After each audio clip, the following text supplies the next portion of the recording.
go first. Come on up.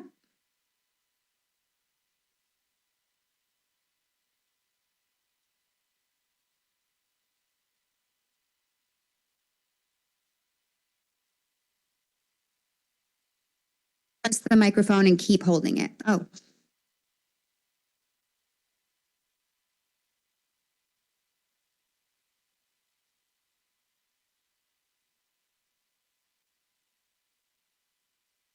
Good evening, everyone. Last meeting, I came and asked you about your decision about grandfathering. Name and address, please. Sorry, Elisa Gurvich, Roseville Terrace. So last meeting, I came and talked to you about grandfathering. I asked you about your decision-making process that you would take. I'm here again to talk a little bit more about grandfathering because it really transcends every scenario that is being presented. There are two major consequences of this decision if we cannot grandfather in our seniors coming into high school next year, our seniors in high school next year. First is a detrimental impact it'll have on our kids' mental health, and second, on the financial impact to those families. So first, on mental health. Kids going into senior year have established themselves in their schools. They've gone through the COVID years, they've gone through remote learning, and it would really be so sad to rip them from their environments again as a result of a decision this board will make. They've built trusting relationships with their teachers, their coaches, their counselors, and their friend groups are everything to them at this age. To uproot them and disrupt their community would be super isolating. Senior year already carries a mental load about getting into schools, playing varsity sports, and maintaining a job. We just can't force them to bear another huge stressor in their lives, knowing that depression and anxiety are a major issue in our high school kids. We saw in the survey a few weeks ago that 44% of our high schoolers have said they have anxiety, and more than a third said that they were depressed. I would anticipate that number to skyrocket for those kids whose lives would be totally uprooted. Second, on financial impact of the families. Think about it. For those kids who are being scouted for sports or recruited for academics or music, there's a real financial relief coming to these families benefiting from scholarships and from financial aid.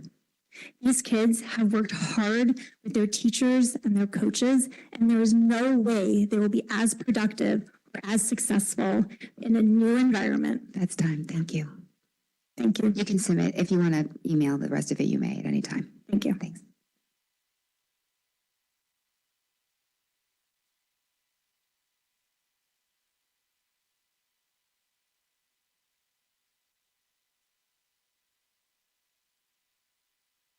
Good evening. My name is Renee Bosch. I live on 470 Jackman Avenue, and I have kids at Stratfield. I've heard basic questions go unsatisfactorily answered at these board meetings for quite some time. So I called the State Department of Education office directly. Laura Anastasio, an attorney at the DOE who has been working with the town on this issue of racial imbalance for 14 years, called me back yesterday and told me the following. Number one, a plan must be meaningful and impactful. 2, results are needed sooner than later. Compliance is expected within a few years, but the state is not requiring Fairfield to be in compliance within the first year of the plan. 3, gradual transitions are recommended to accommodate younger siblings. 4, any students affected cannot lose any services they are entitled to in their transition.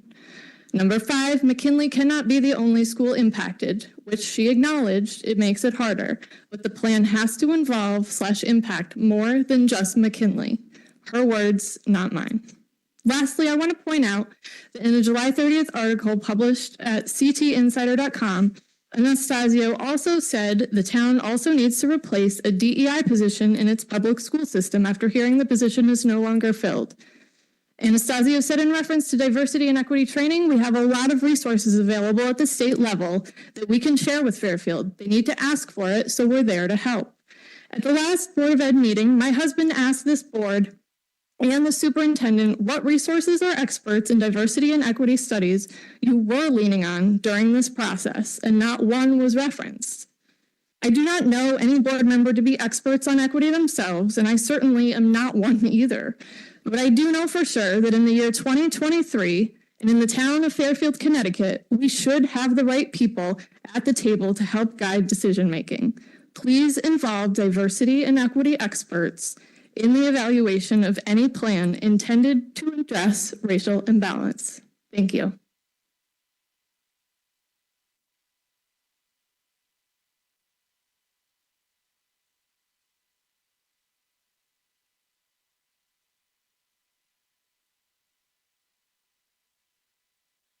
Constantina Kara George, 288 Reef Road. I am impromptu here, just heard about this meeting. I am not prepared as other people, but I just wanted to say that I am a former walker in the North Stratfield School District. I'm 60 years old. I do not agree with this redistricting. I grew up I'm Greek, a Jewish, Puerto Rican, and a WASP. That was our diversity in North Stratfield School District. And what is going on here is forcing them to do something that's not needed. We are diversified in the town of Fairfield. It happens naturally. The other thing is that a lot of people moved into certain neighborhoods so they can walk to school, and also parents have redesigned their work schedule to walk their kids to school. Now, if you change everything, doesn't it only add cost, also additional buses? And I heard from the first person when I came in, as far as the hardship, the psychological, they're just getting over COVID, the whole, being alone. I just am totally against this. As a former walker, as an aunt who have kids that are walking now to school, and as a future grandmother, that I want to be able to walk my grandchildren to their school. Thank you for your time. And all the best.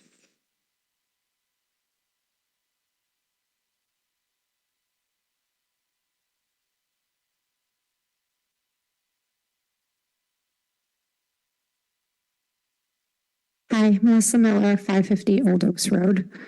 Although I don't necessarily agree with redistricting, I've attended enough of these meetings to know this is one of the first ways that I've seen that actually brings the imbalance numbers lower than 21%. With that said, though, I have 2 points if the board tonight is going to vote in favor of redistricting.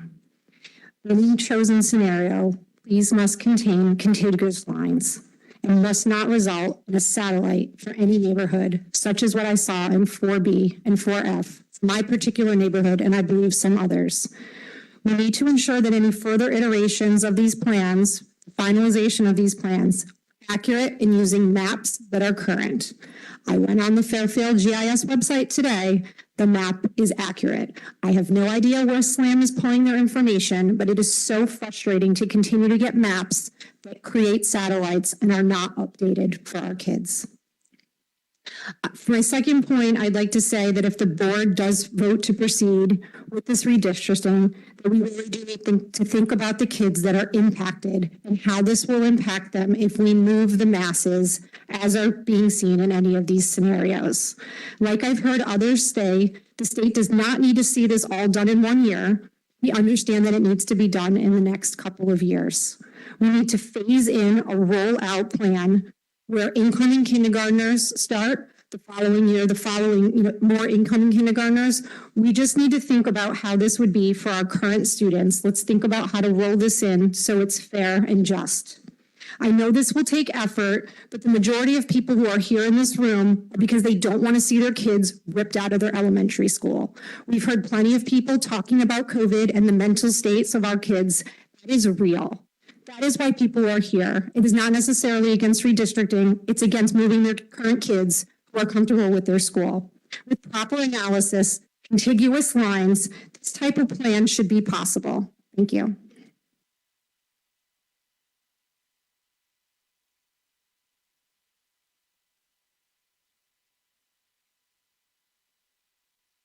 Brian Pierce, 338 Old Oaks. Figured I'd just go back to back so you get 6 consecutive minutes of it.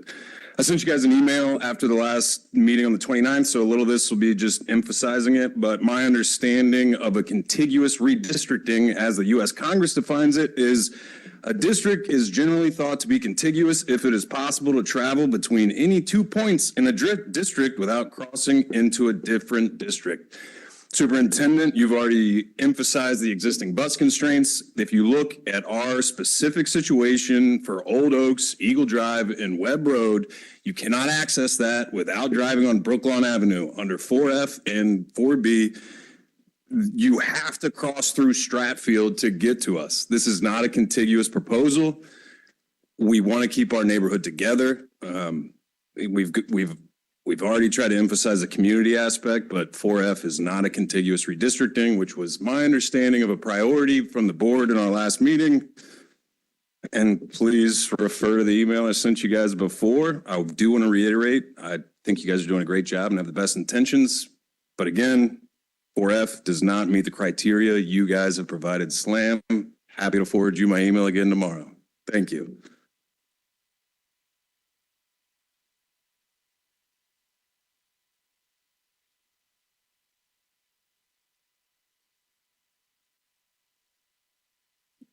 Hi, good evening. Jennifer Doran, 2160 Kings Highway, parent and psychologist in our community.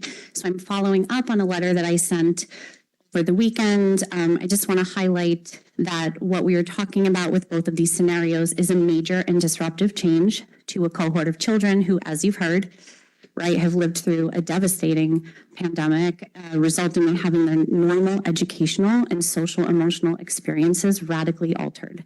The negative effects of this are still being felt in the context of what the American Psychological Association is calling an unprecedented mental health crisis in our country. The effects on children and adolescents are, they're really bad, and they've been given national attention, including by the Surgeon General, right? Kids are not doing well. We know that. It's common knowledge that stability is the key for the healthy development of children, and school stability and routine are known to have positive effects on well-being and academic outcomes. Research consistently shows that school instability can hinder academic performance and decrease social competence. School mobility has the strongest negative effects in the early elementary and high school periods. This is all supported by scientific research. I have personally helped many families in Fairfield try to find mental health help for their children, which is an almost impossible process nowadays. So if kids need it in a transition like this, at best, maybe they can find somebody in 6 months, and that's if they're willing to pay out of pocket, because no one can find a provider who takes insurance. It's a very dire situation. A lot of the issues have been talked about, but they include different school start times that don't work for working families, existing connections for special needs kids with specialists and special education teachers that they're familiar with and comfortable with. Our kids losing access to before and after care programs, summer camps, sports leagues, et cetera, all because of, movement. While the negative impact on our kids. Sorry, that's time, but thank you very much.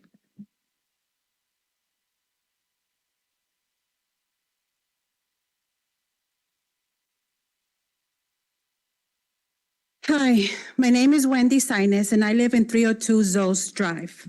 I want to share how this new redistricting proposal affects my family. I moved to Fairfield from New York about 2 years ago. It took me 6 months to look for the perfect home for our family.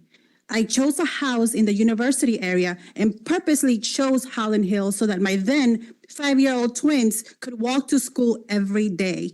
I also wanted my then 13-year-old daughter to attend Ludlow. As a working mom, I especially wanted my twins to attend Holland Hill so I can drop them off at 8 a.m. and then head off to work. My question now is, what will happen to the 52 families that will be switched from Holland Hill to another school? Will the town pick up the early drop-off fees? My daughter, who is now a sophomore at Ludlow, has gone through so much given COVID, and I would hate for her to have to switch to Ward at this stage.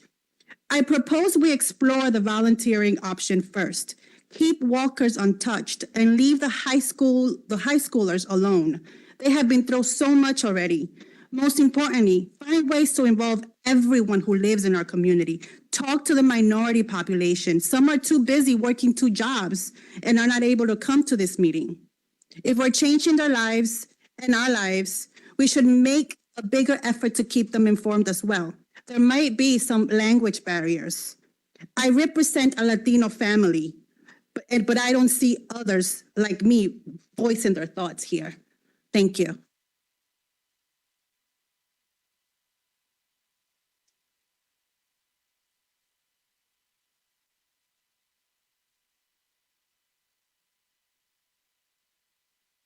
Good evening. My name is Colleen Souza. I live at 271 Oakwood Drive. I do want to thank you all for all the work you've done. That's not a platitude. I know you don't want to be in the situation that you find yourself in. I'm here to advocate on behalf of not just my own kids, but all the kids, specifically kids at Holland Hill. Scenario 4G takes 130 students, almost a third of the Holland Hill population, and moves them to 2 different schools. This is an untenable situation. I want to pose a few questions. First, what does the school district plan to do to address anticipated increased mental health needs? I'm a district employee. I see the mental health needs every single day. We do not have enough support staff to support the needs of our kids, and those needs will only increase with such a robust redistricting plan. What plan is in place to aid families in navigating new start schedules? As a 2 working parent family, the 8 to 2:45 is one of the reasons why we went to Holland Hill. That works for us. Now we're going to need to figure out before care. Are those spots going to be available at McKinley? How do we plan to support families of color changing schools? Do we have a DEI and a equitable transition plan in place? Is that something that the district is prepared to work on? And then finally, considerations for grandfathering for older students, particularly all middle and high school students. If we are redistricting middle and high school students, I plead with you, please, to redistrict within the current feeder school patterns. My son would be a 9th grader who would be taken from his friends who will be at Ludlow. He will be one of 27 who are moved to Ward. He already has lived through a pandemic. That's not just my kid, that's many of the kids that I teach. And I can't imagine what that burden would be like for them. So I just plead, if you're changing elementary schools, you could try to keep it within the feeder patterns that currently exist. Thank you for your time.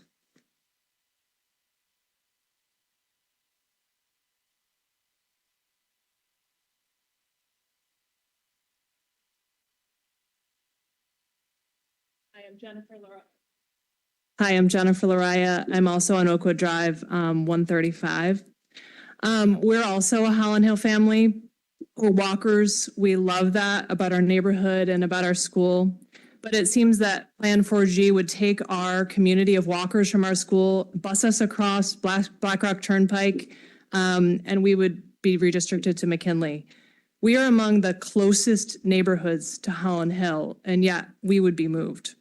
That's completely contrary to the neighborhood school model that Fairfield makes itself so proud of. Holland Hill is so close, it's also our neighborhood playground. If you take away our neighborhood school, we're also going to lose our neighborhood playground.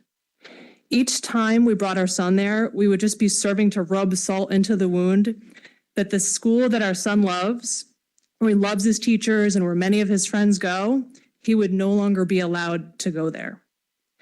And proposed 4G doesn't just affect us. There are 131, I believe, other students at Holland Hill who would be affected, and they would be splintered into 2 different directions. None of the students at Holland Hill who were sent to McKinley would ever go to school again with the kids who were sent to Sherman and the kids who would stay at Holland Hill, because they would be in a different feeder pattern. Children in this situation will lose so much. People have talked about their loss of friends, the loss of after-school programs, even their school-based Little League teams.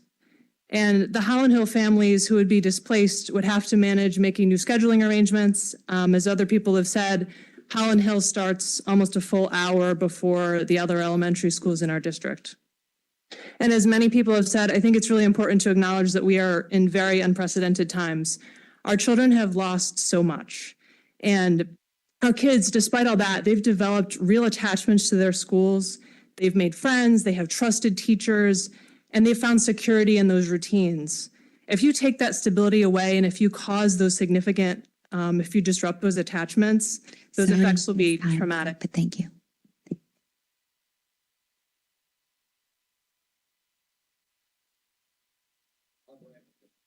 My name is Patrick Thompson, Old Academy Road in Greenfield Hill. We moved here a year ago from California, and one of the biggest reasons I was skeptical to move back to Connecticut was the diversity that we were missing in California.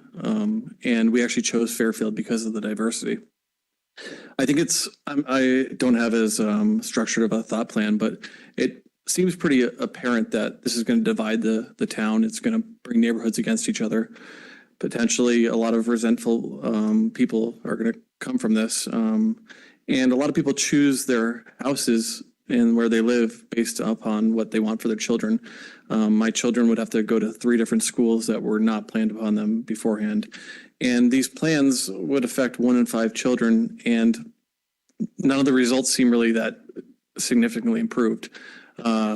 In my simplified mind, it just seems like there's good, fair, and bad, and we're just accepting fair for most of these results. And it doesn't seem like a very good plan when we're disrupting so many kids' lives and we're not really having a true result. I know the goal for racial disparity, the numbers, and it doesn't really seem like we're really blowing away that number at all. And we're actually right at the number. And I can see in the years to come, we're having the same conversation. It doesn't seem like we're really coming up with a great solution.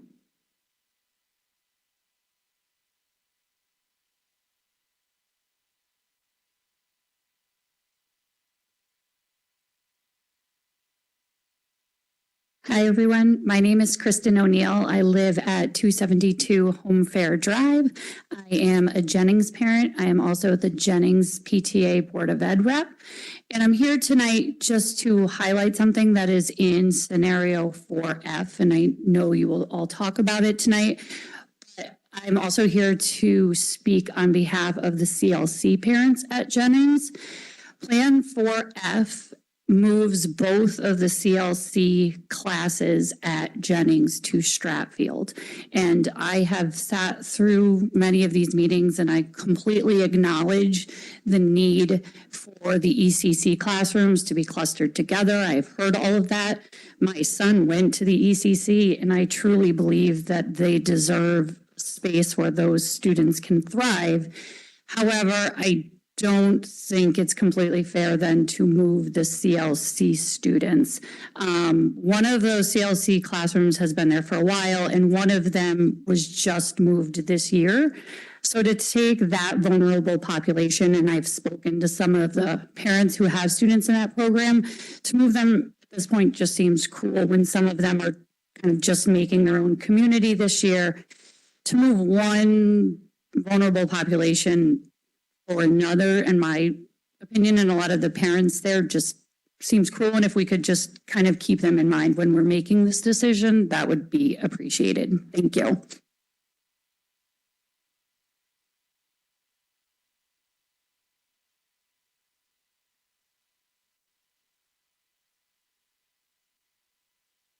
Hi, everyone. My name is Michael Cook. I live at 298 Duck Farm Road, and I'm 500 feet from Riverfield property, and you are moving my family from being a walker to a busser. This is not a neighborhood versus neighborhood issue, but a Fairfield issue, with all of us united. 2 meetings ago, after the long discussion on redistricting, was a presentation on mental health.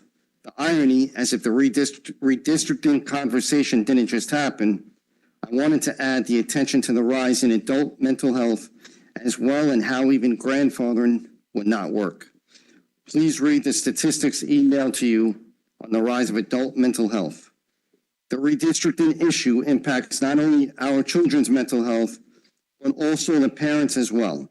It is not fair to take us all out of our supportive families, friends, and our school communities. Adult mental health impacts our children indirectly. Instead of spending quality time with my family, I am here aggravated and upset. I see my 6-year-old and my 2-year-old pick up on my tension. In fact, my first grader asked me, Why am I being moved? Am I not doing well in school? Does the school not like me? Would you like me to tell her the truth of why we are being proposed to move? And that, because we all know what everyone here is thinking and not saying. Thank you.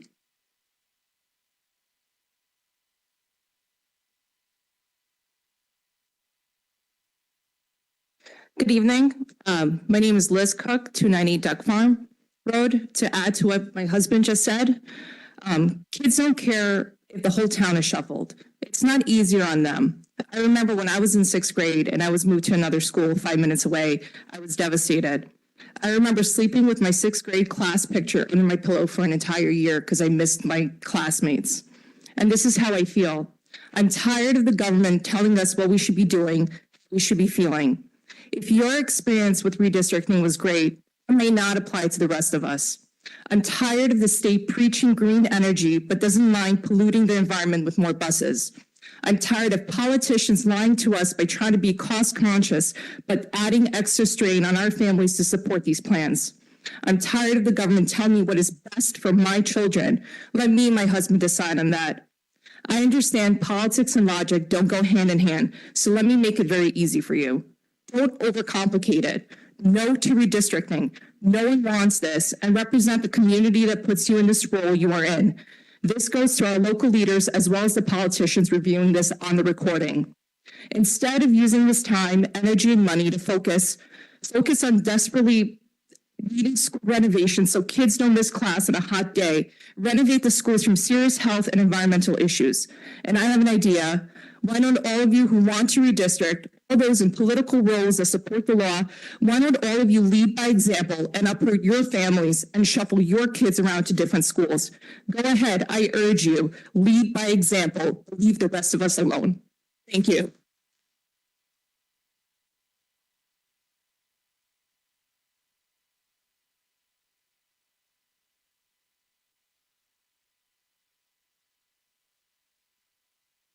Okay. Thank you. All right, moving on. Next up on our agenda is the SLAM Collaborative Redistricting Seminars and Mr. Zuba and Mr. Gallagher. I believe one of our guests is going to be on behind us, right? Is that right, Mr.? Hi, everyone. Yes, Can you hear me Mr. okay? Yeah, there you go, Pat. Hi, how are you? Thank you for being here. I just want to ask the audience, last time that our guests were here, we had some disruptions, and I'm going to ask first, and one time only, that we not disrupt our guests. If necessary, we can do it with an empty room and then have you back in after the fact. So let's have some respect for our guests here this evening, listen to their presentation, and everyone will have opportunity to speak later on to the agenda item. Thank you very much. And with that, Mr. Zuba and Mr. Gallagher, welcome. We are ready.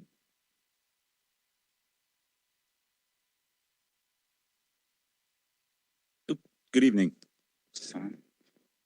Was on, I turned it off.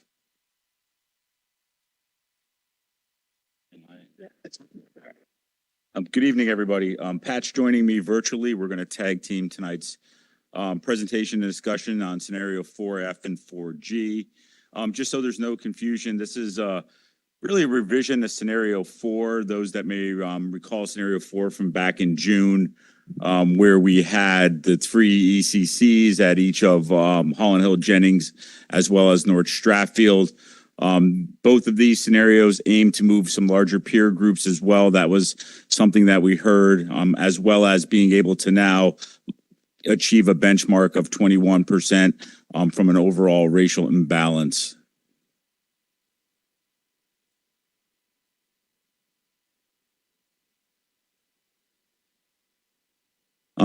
I'm going to go back to the planning block slide. We've been talking about this a lot. So under these two scenarios, really, we're looking at more of a clockwise movement of students, where we're comprehensively redistricting with the areas of greatest concentration of minority students shown in the darkest color right here, and then better illustrated on this map with McKinley highlighted in the orangish yellow color. So as part of this process, what we wanted to be able to do was not only be able to achieve that 21%, but also move larger peer groups and keep the zones where they're abutting each other or contiguous to each other. Under both of these scenarios, I think what we found out, and I do know that we jumped ahead from B through C, D, and E, which were really internal works to try to be able to get in the short time that we had the best two scenarios together. And we're presenting two tonight with 4F really looking at the ECC at 5 classrooms at both Jennings and North Stratfield, and then scenario 4G with the ECC at Holland Hill and North Stratfield.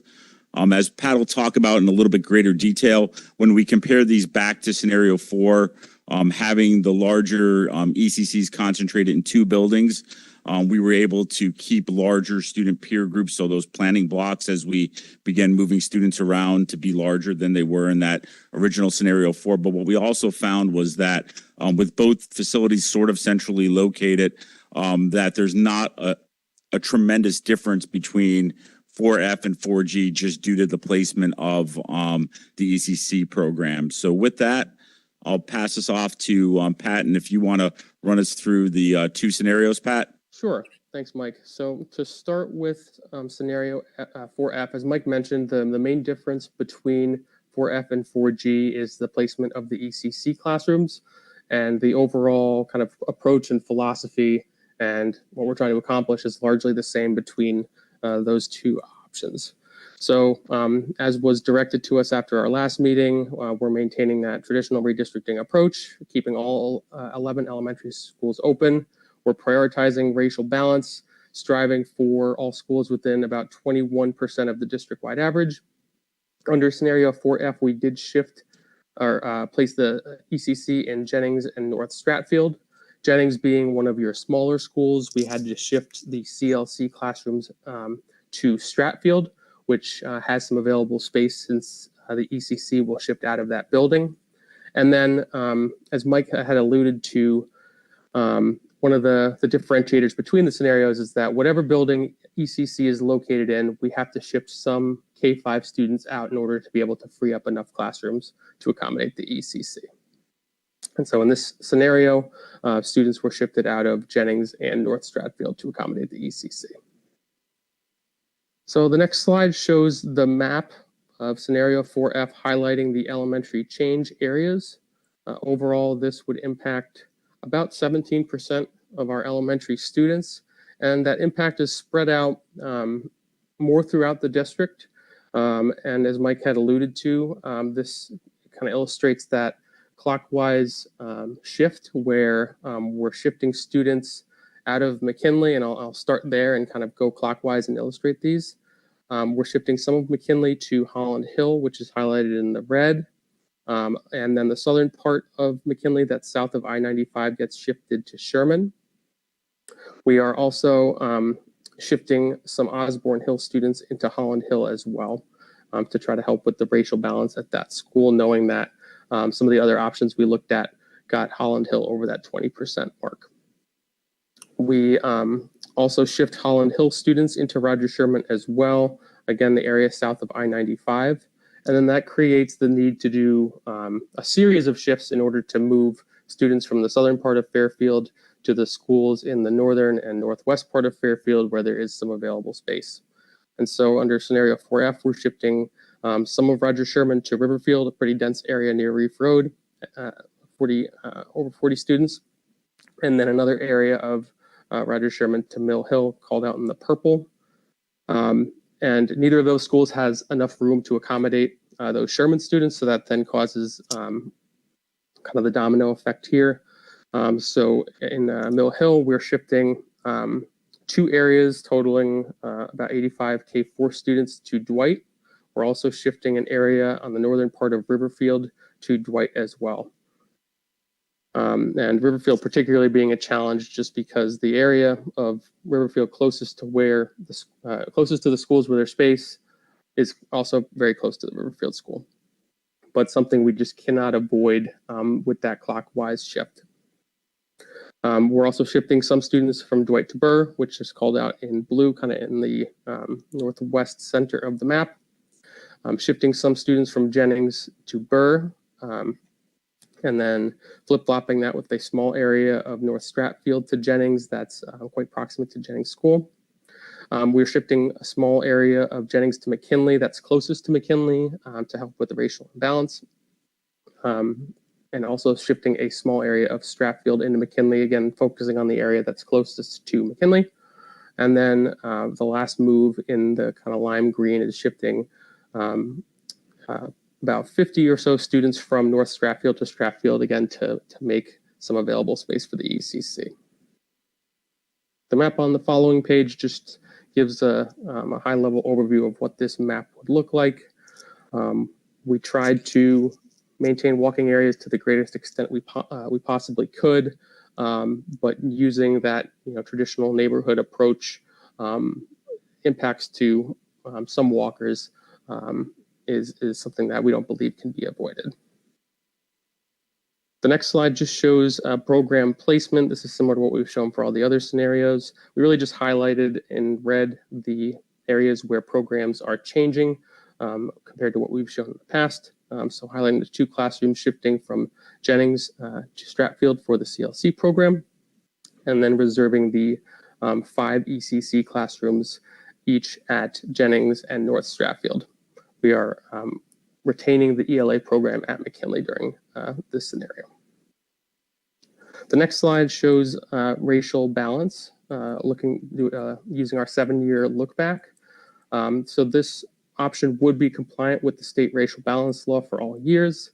McKinley would average just under 21%, 20.7%. Some years it's over 20%, but other years it's slightly under 20% overall. But overall, we are just under that 20% benchmark that the board set. Holland Hill would also move up to the impending imbalance category, individual years ranging from about low 17s to 1 year over 20% imbalance with an average of about 18.6%. The next slide shows our projected utilization. Again, this doesn't look tremendously different than some of the other options that we presented. All schools are roughly within about 5% of the district-wide average. We do have some schools that are more well utilized than others, especially if we look out in years 5 through 10, where we've started to factor in some of the future housing developments that are planned to come online in the Fairfield metro area, as well as the Burr attendance zone. And so Burr, by the last 3 years of the projections, is slightly over that 100% utilization mark, or an average of about 21 students per classroom. The next slide shows our middle school attendance zones under scenario 4F. And this is essentially areas where we've shifted elementary students to a middle school for a different feeder pattern. So the impacts are largely similar to the elementary school changes, but not quite as prevalent since there are some moves that remain within the existing feeder pattern. Overall, this would impact about 7% of middle schoolers. And again, I'll kind of just very quickly walk through the change areas, starting in the area along I-95, kind of in the south or the right center side of the map, shifting some students from Tomlinson to Ward. Also an area shifting from Tomlinson to Roger Ludlow. Those 2 areas are ones that we moved out of McKinley. And then also an area shifting from Fairfield Woods to Roger Ludlow. That's where we shifted out of Holland Hill to Roger Sherman. We also have an area near the center of the map where we're shifting from Roger Ludlow to Tomlinson, and another shifting from Fairfield Woods to Tomlinson. And those are the areas we shifted into Burr under the scenario. And then the last 2 areas, one is shifting from Fairfield Woods to Tomlinson. That was where we shifted North Stratfield to Stratfield. And then Fairfield Woods to Tomlinson, right near McKinley, is where we shifted Jennings. The next map shows the high school changes. Overall, this would impact about 4% of high school students. And it's 2 areas that would be moved in this scenario. So the first moves from Fairfield Ward to Fairfield Ludlow, which is the area in the southern part of the McKinley attendance zone. That's roughly 70 high school students. And then a smaller area or less populous area shifting from Fairfield Ludlow back to Fairfield Ward of roughly 22 students. The next slide just shows our middle and high school projections. This option would shift some students out of Fairfield Woods to Roger, Ludlow, and Tomlinson. Not tremendous shifts, but some shifts in students. And then we've provided the cohort size just to help with the evaluation from the FPS administrators. This would also shift additional students into Fairfield Ludlow, which would be the larger of the two high schools. So scenario 4G largely takes the same approach and philosophy, with the main difference being that ECC is placed in Holland Hill and North Stratfield. And so the impacted schools, the school with the ECC tends to have greater impacts depending on which scenario it is. So under scenario 4F, Jennings had a greater impact. Under scenario 4G, since we're using Holland Hill instead of Jennings, Holland Hill has greater impact. So the map here impacts about 18% of elementary students. So slightly more, but kind of the same order of magnitude as scenario 4F. We move similar areas, so I'll kind of focus on the map areas that are different than scenario 4F, starting with the McKinley attendance zone. Because ECC is in Holland Hill, we are shifting, we're doing a swap essentially of McKinley and Holland Hill, where we have an area in the northern area of Holland Hill shifting to McKinley, and then a smaller or less populous area in McKinley shifting to Holland Hill. And that was largely to meet the racial balance goals. We're sending a larger share of McKinley students to Roger Sherman compared to scenario 4G, as well as that southern area of Holland Hill, 4F, as well as the southern area of Holland Hill that was also sent in scenario 4F. And again, we're shifting a small area of Osborne Hill to Holland Hill for racial balance purposes. We're shifting students out of Sherman like we did in the previous scenario, slightly more than in scenario 4F, because we're shifting a larger population into Sherman. So shifting roughly 100 students into Riverfield, and that requires some movement of students out of Riverfield, about 50 Riverfield students to Mill Hill in the purple, another 35 or so in the northern area of Riverfield being shifted to Burr under this option. Shifting similar areas out of Mill Hill to Dwight, which are shown in the green. And then an area of Dwight to Burr, which is kind of in the center of the map in blue.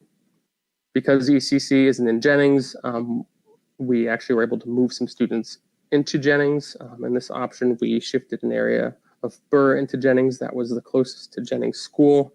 That allows Burr to take additional students from both North Stratfield and Dwight.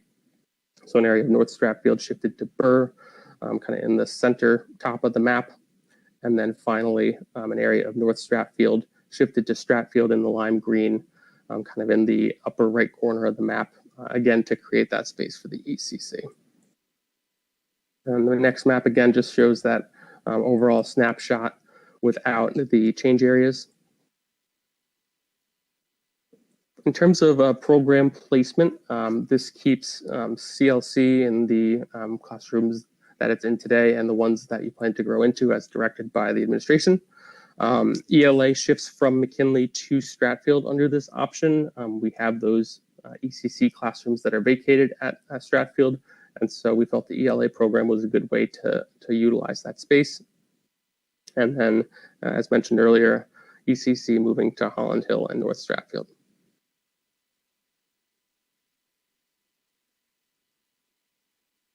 In terms of racial balance, this performs very similar to scenario 4F, with McKinley being just under that 21% benchmark, averaging 20.6%, with individual years ranging from about 22% to 19%.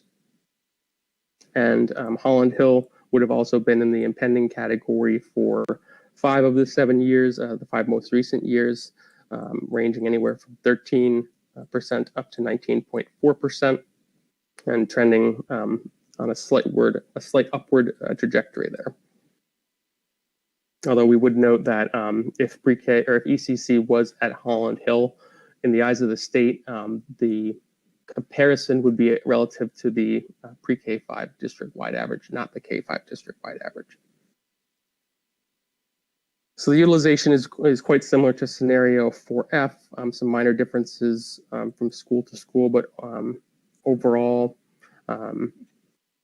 within the next 5 years, we have all schools within about 7% of the district-wide average. And you'll notice that as we move later in the projections, district-wide utilization increases to about 94%. And so we have a greater number of schools operating at above that 90% mark, with again, Burr being the more highly utilized school as the new housing development in Burr that is planned comes online. So that's largely dependent on that housing being built. Middle school change areas, the areas shifted out of McKinley again would be split Tomlinson to both Fairfield Woods and Roger Ludlow, with a larger area going to Ludlow compared to scenario 4F. And again, shifting an area in Holland Hill from Fairfield Woods to Roger Ludlow with about 23 students. We are shifting about 23 students from Roger Ludlow to Tomlinson as we shift students from Riverfield and Dwight into Burr. Roughly 10 students from Tomlinson to Fairfield Woods that we shift from Burr to Jennings, and then about 18 students that we shift from Fairfield Woods to Tomlinson, shifting out of North Stratfield to Burr. And then the last move is the area of North Stratfield that shifts to Stratfield, where we'd move roughly 14 students from Fairfield Woods to Tomlinson. And so the overall impacts are about 7%, so in line with the impacts in scenario 4F. And in terms of high school impacts, this has, again, similar change areas. There's a few differences. We have that southern part of McKinley that's being shifted into Fairfield Ludlow, about 70 students. We also have an area that was shifted from Holland Hill to McKinley. That's just near that Black Rock Turnpike label that would shift from Ludlow to Ward, about 21 students, and two areas that shift from Ludlow to Ward that were previously in the Riverfield and Dwight areas. So overall, this would impact about 5% of your high school population, so slightly higher than scenario 4F, but similar order of magnitude. Our middle and high school projections are pretty similar to what we presented for scenario 4F. We would shift some students out of Fairfield Woods to Roger Ludlow and Tomlinson, with a range of cohort sizes, and Tomlinson kind of remaining the smaller of your three middle schools, as has traditionally been the case. And Fairfield Ludlow would be the larger of the two high schools. And again, the net shift in students, we're shifting more students into Ludlow than we're shifting from Ludlow to Ward. So that results in Ludlow being the larger of the two buildings. And then the last slide just summarizes 4F and 4G side by side, just highlighting just the description of the scenario. So any programs that we moved is in that top bar. So the major difference being the location of the ECC, CLC, and ELA programs. In terms of racial imbalance, both scenarios are able to get all schools under that 21% benchmark. If we look at that 7-year look back on average, 20.7% in scenario 4F average at McKinley compared to 20.6% for 4G. Under scenario 4F, Holland Hill would average about 18.6% imbalance compared to 16.7% in 4G. 4F did slightly better on the utilization balance metric, but all schools, even in scenario 4G, were within about 10% of the district-wide average utilization. Redistricting impacts, again, are similar between the options. 4F moves slightly fewer students, 17% of elementary students compared to 18%. Similar impacts to walkers for both options. Roughly 5% of elementary walkers would be reassigned. And then secondary school impacts, again, very similar level of impact. About 7% of middle school students under both 4F and 4G. And scenario 4F would impact slightly fewer high school students at about 4% compared to 5% for scenario 4G.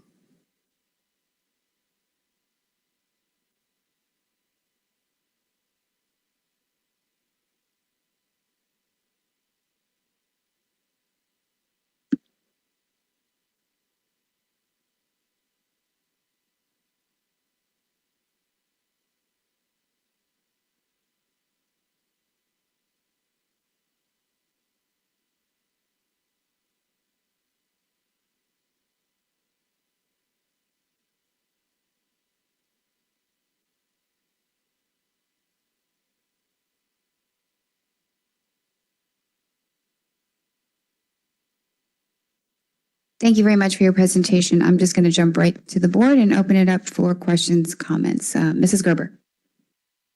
Yeah, thanks very much for the presentation.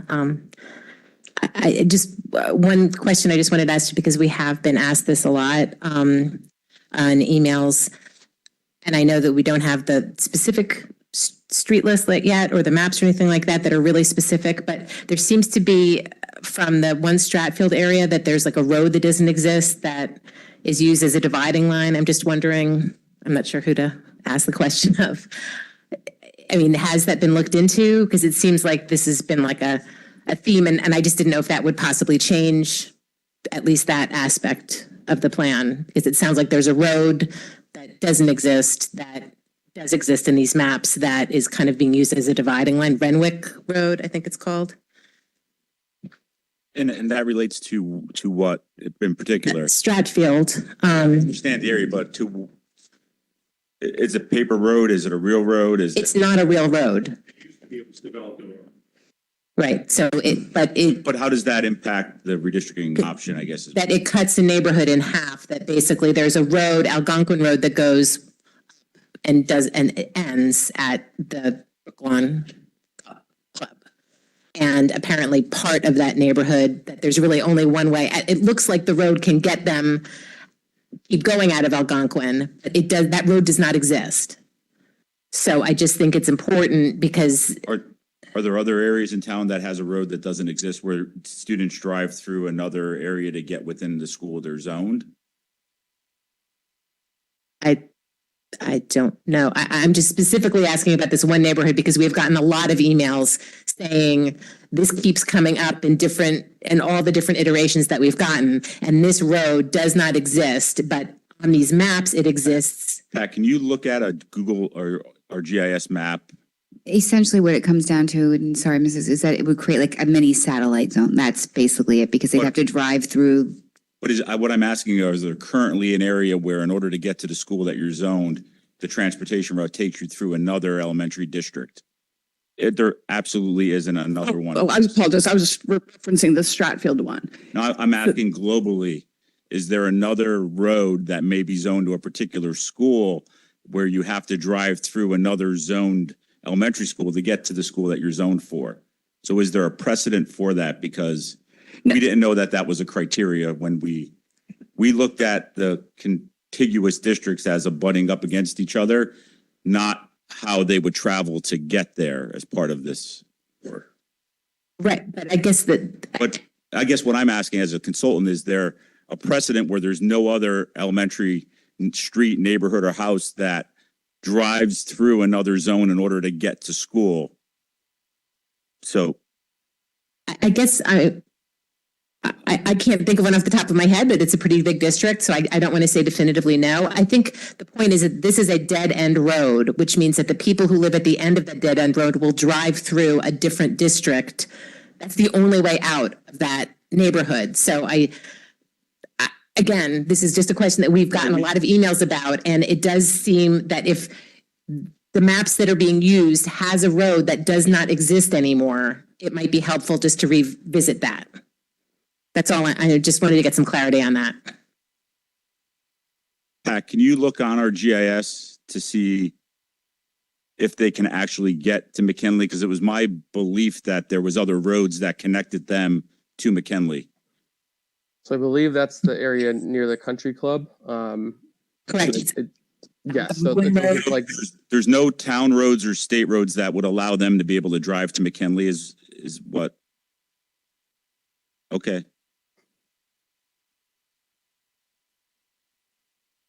yeah, so that would be something I think, we would need direction from the board on, is that desirable? I would say that area is moved into McKinley for the racial balance purpose.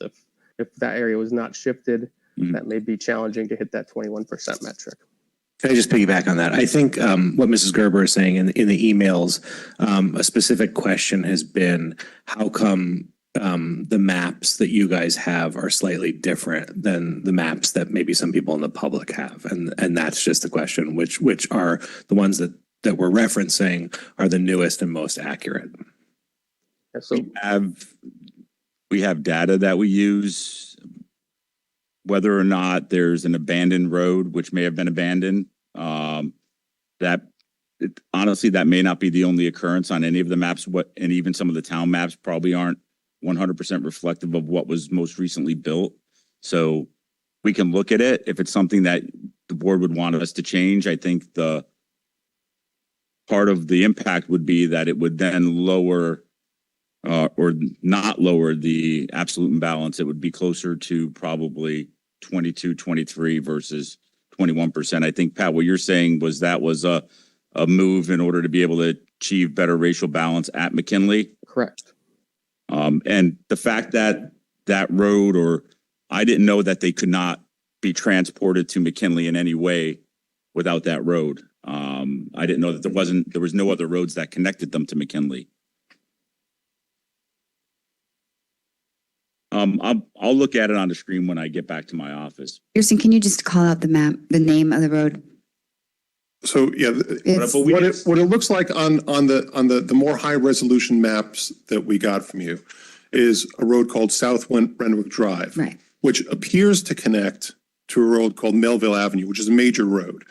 However, that road doesn't exist. It doesn't connect. In order to get from the area around the golf course, that Old Oaks Road, Eagle Drive, Webb, you have to go down Algonquin Road, go into the Stratfield District, hook over to Villa Avenue, go up Villa Avenue, and then you're back in the McKinley District. But it looks like on the map that this road exists, but I can drive you up there. It simply isn't there.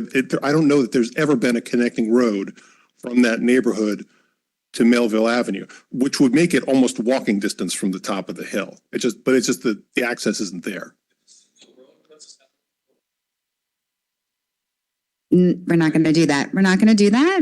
Thank you. Excuse me. We're not going to be calling out from the audience. Thank you very much.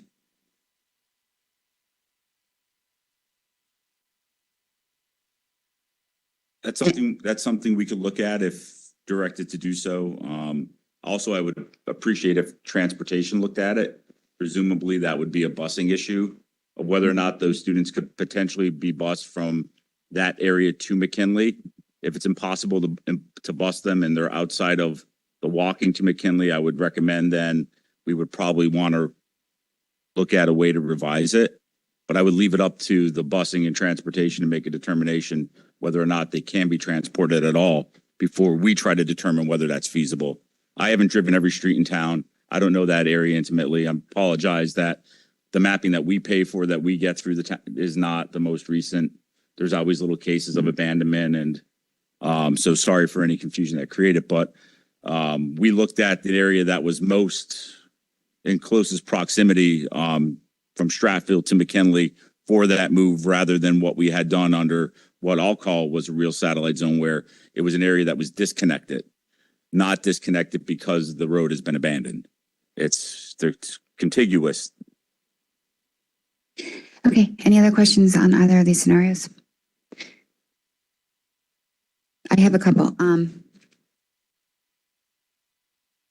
Might be a question for Mr. Gallagher.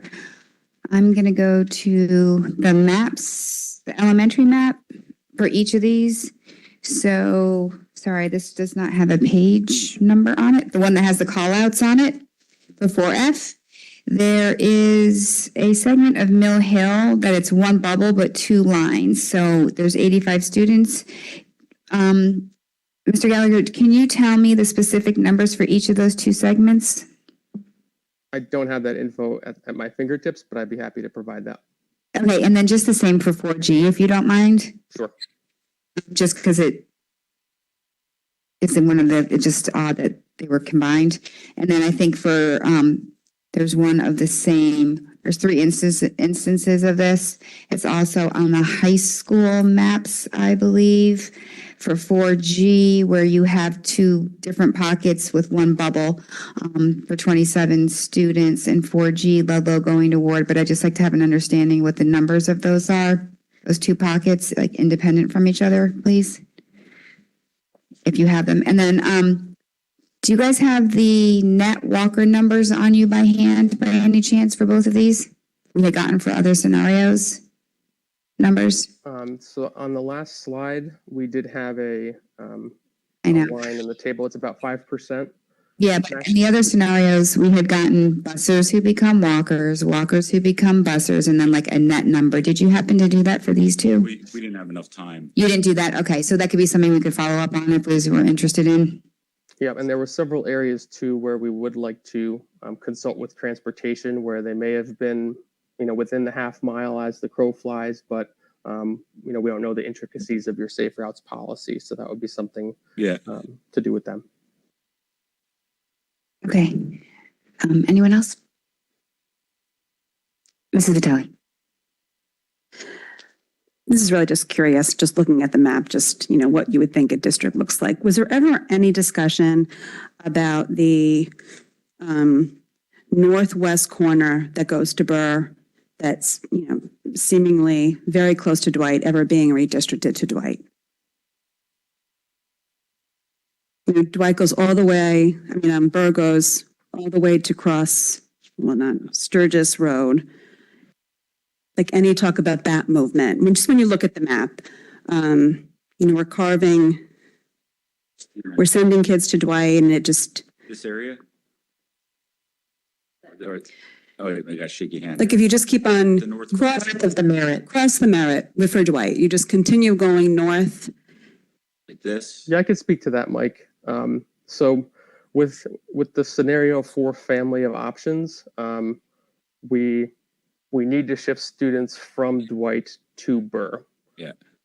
So that was really the impetus of why that area was not moved, is we didn't have space in Dwight to move any students in, regardless of what area it was or proximity. In fact, in both of these, we had to shift students out of Dwight to Burr in order to prevent Dwight from being overused.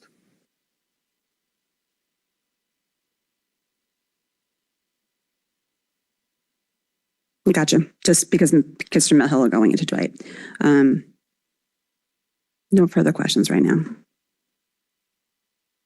Mr. Peterson. Just a detail question on your reference projected Burr housing development and that raising the utilization there. Can I just confirm, is that the development that is on the corner of Blackhawk Turnpike and Congress Street where across from the street from the Hi-Ho? The Hi-Ho there? Yeah. That's the one. I believe there was actually 2 of them though. Well, but they're in that region. My question would be, we in our initial charge we talked about especially designating enrollment areas for McKinley or other development areas around town. Was there any thought of having that shift potentially into Jennings, which in those out years is not near 100%, where Burr is near 100%, and that would be next to the Jennings area? It could be a good solution if this goes forward. Okay. And I would recommend probably keeping your eye on the development, see if it changes, see what the timing is. But that could be a potential. All right, thanks.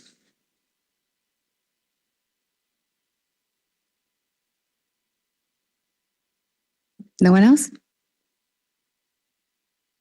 Mr. Asa? I just wanted to say thank you to Mr. Zuba and Gallagher. We've been through many iterations here, and in the last meeting, you specifically asked us for what a refinement of what we were looking for and a target goal, and we gave you that information, and you came back in essence with what we were looking for, whether we move forward with this or not. But so I just wanted to take a minute to say thank you for that. I know there's been some angst and some tensions, between the public and the board and your firm. But just wanted to call out that you really here did, in theory, what we asked.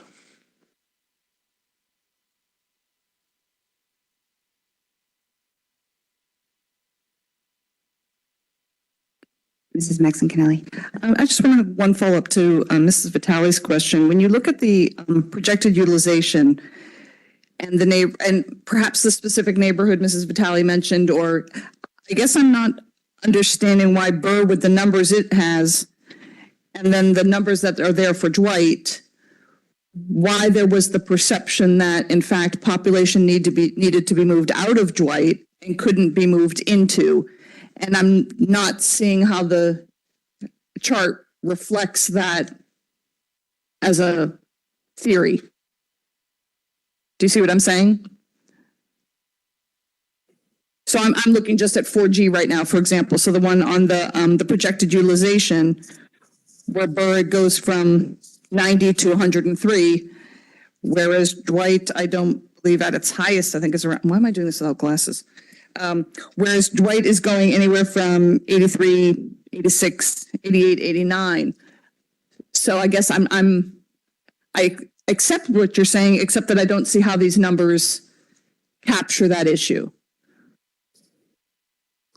I can, I guess, start, Mike, and you can follow up if needed. I guess to answer your question, if the board were to, again, this is just hypothetical, direct us to make refinements to this scenario and wanted to lower enrollment at Burr to improve utilization, from my professional standpoint, that would mean shifting fewer students from Dwight to Burr as opposed to grabbing a new area of Burr and sending that to Dwight. So that would be, if that was directed by the board, that would be how I would approach it. I apologize. Can you repeat that one more time? Your recommendation would have been to do what? Shift fewer students from Dwight to Burr. Oh, okay. All right. Thank you. Can I follow up on that? And I apologize for just focusing on Dwight. It's my school, so I just know the neighborhood a little bit better in terms of, demographics. So we're switching the 33 Riverfield students to Dwight, and we're switching 38 from Dwight to Burr. Wouldn't, if we just kept those students where they were?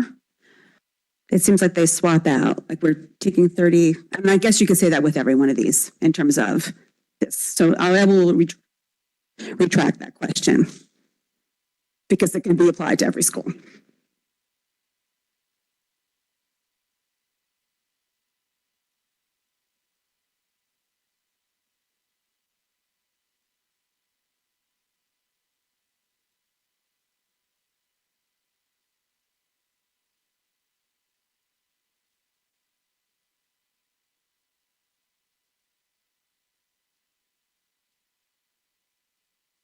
Mrs. Maxon Kennelly. One other question, not of a major nature, but once again, looking at those Burr numbers, and I don't know that it would have made a hugely significant impact, except that obviously it might have resulted in more movement elsewhere in the district, which would have made it the undesirable decision. But the fact that those utilization numbers go as, and again, not excessively high, but get as high as they do, and we maintain the 2 CLCs there.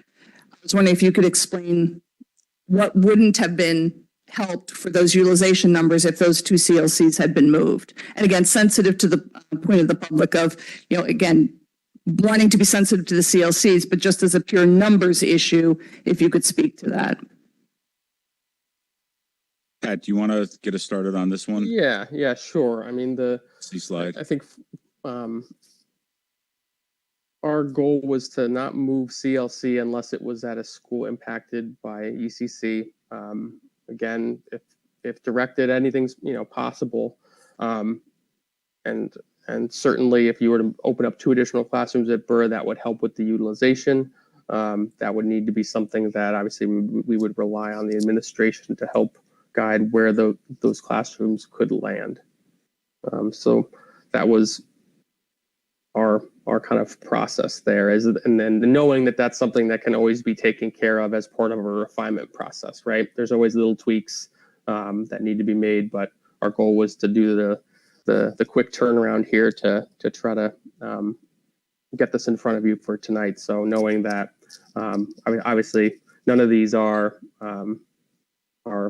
final, and obviously everything's subject to further refinement.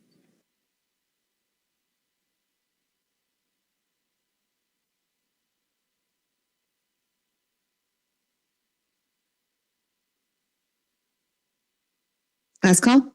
Anyone else? Okay. Thank you very much for your presentation. Just some follow-up information, Mr. Testani, that we're asked for if possible on those in terms as we move forward. Thank you for coming, and thank you for the fast turnaround. No. At the end of the meeting, there will be public comment. The agenda is available online. No. Thank you very much for coming.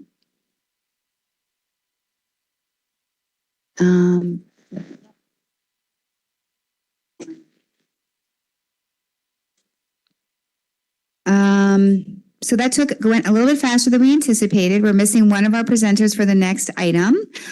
So we're going to take a 5-minute break so we can, before we get started on our next presentation, and await for our next guests to arrive. Thank you.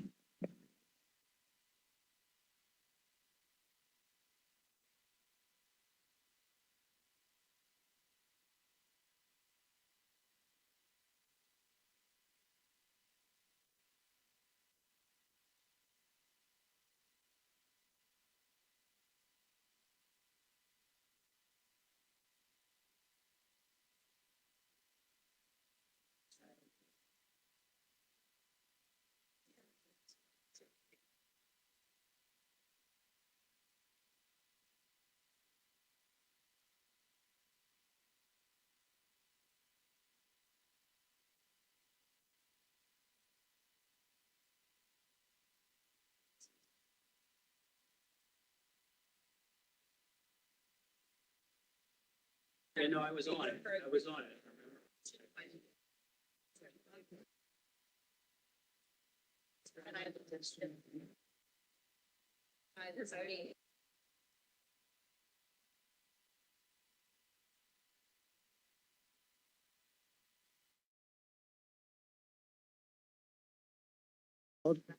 I should say that one because I'm naturally louder than Todd.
We'll move on to our next agenda item, the athletic financial presentation. And we have our two esteemed athletic directors from Ward High School and Ludlow High School with us this evening. Thank you both for being here. And with that, I'm just going to turn your presentation. We got it in advance, so really the highlights and what you want to point out in the presentation, but we did get it ahead of time, so we had time to review. So go ahead. Oh, it's dark. I'm just gonna hold this. All right, Todd's gonna advance the presentation while I go through some of the highlights. So first off, we just want to start by saying that Todd and I are both really proud of what the athletic departments at both schools accomplished this year, due in part to the support of the Board of Education, Superintendent Testani, Director of Facilities, Angeles Papa George, both head principals, Paul Cavana and Greg Hatzis, and the maintenance and custodial staff of the Fairfield Public Schools, because they're like our departments, aside from the coaches. These are some of our facility improvements that we are particularly proud of this year. Both high schools had their large gyms renovated. If we had more time, we would have given you before and after photos. But for now, we're just going to put up the new photos. You could see the Ward Gym on the left and the Ludlow Gym on the right. Some of the other improvements that we're particularly proud of are both gyms got shot clocks installed for basketball. And if people followed, we had a lot of success last year, both basketball programs, boys and girls at both high schools. So we are proud and we're excited to bring in the shot clock rule this year. Both schools had weight room improvements to their facilities. We do not have a picture of that. We have some new branding, signage, avenue banners. You can see the inlay on the bottom right of the Falcon. Ward has the same thing, obviously in the Ward logo, but these are just different facility upgrades we put around the facilities. We had multiple things painted. It would be monotonous for us to list those, but we do invite you all to come and take a look at the facilities. We're really proud of those. You could see Ludlow's new scoreboard there in the middle. Ward received benches, spectator benches for baseball and softball this year. Ludlow had some paving projects done. They had Sturgis Field resodded, and they had some shade umbrellas put in by their concession stands over to the right of that bottom picture. Some of the other projects at Ward, things that you don't necessarily see, but that are huge improvements for us, are fiber optic cable in the turf stadium, which is something that I asked for last year at this meeting. So I thank you guys for your support. Again, the bleachers at baseball and softball. Baseball field received bullpens for our pitchers and for the visiting pitchers, and softball received its own batting cage over by their field, so they don't have to walk all the way across to the baseball batting cages. That was the fun slide. We are really, happy to say that we're now sponsoring 41 sports at both high schools. This year, we picked up some financial responsibility for rugby and ultimate frisbee, and the commitment to those sports is increasing moving forward into the 23-24 year, which we'll report on that next year. One of the points of interest, I'm sure that everybody is going to ask about, is our hockey program. So we're just going to bring that right up to the forefront.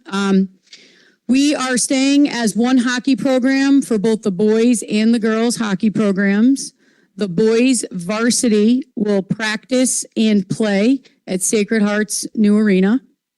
The boys junior varsity will get longer practices at Wonderland of Ice, and they will receive an additional JV coach to improve the quality of the feeder system up to the varsity program. The girls varsity and JV hockey teams will continue to have combined practices, and those will all take place at Sacred Heart. And they will also be receiving an additional JV coach. Their JV games will be at Wonderland of Ice. Oh, this is a breakdown of all of the different accounts that Todd and I operate out of. There's 5 of them total.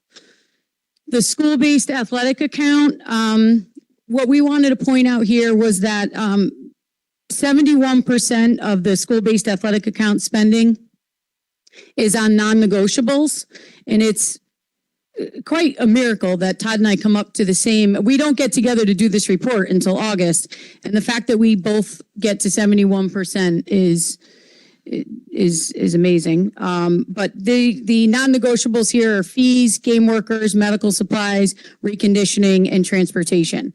So as you could tell, there's not a lot of discretionary, but plenty for us to operate with. The school-based athletic rental account is pretty non-discretionary also. And go to the next slide, Don. Ward's rental account is about $40,000 higher than Ludlow's because I am responsible for boys hockey and skiing, boys and girls skiing. So into the weeds later on into the presentation, when the numbers get very granular, you can see skiing and boys hockey accounts for that additional $40,000. The athletic capital outlay account was created right before I got to Ward, and I believe it was created by the board. And it gives Todd and I each a certain amount of money to spend on some of the higher priced items that would take a large chunk of our school-based athletic account. This year, we put it in the presentation, and we took the money spent out of the capital outlay account and we put it into the numbers that were spent per sport in all the categories.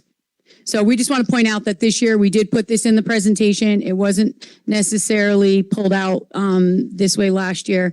And then we took that 1908 and $20,000, and those are already in the numbers as we get further on. Okie dokie. We then have district-based accounts, which Courtney helps us with. Those include our athletic trainers, coaching stipends, athletic custodial overtime, and insurance. And again, operating with such budgets in two different schools. Go ahead, Todd. Todd and I are 0.3% difference spending at the two high schools.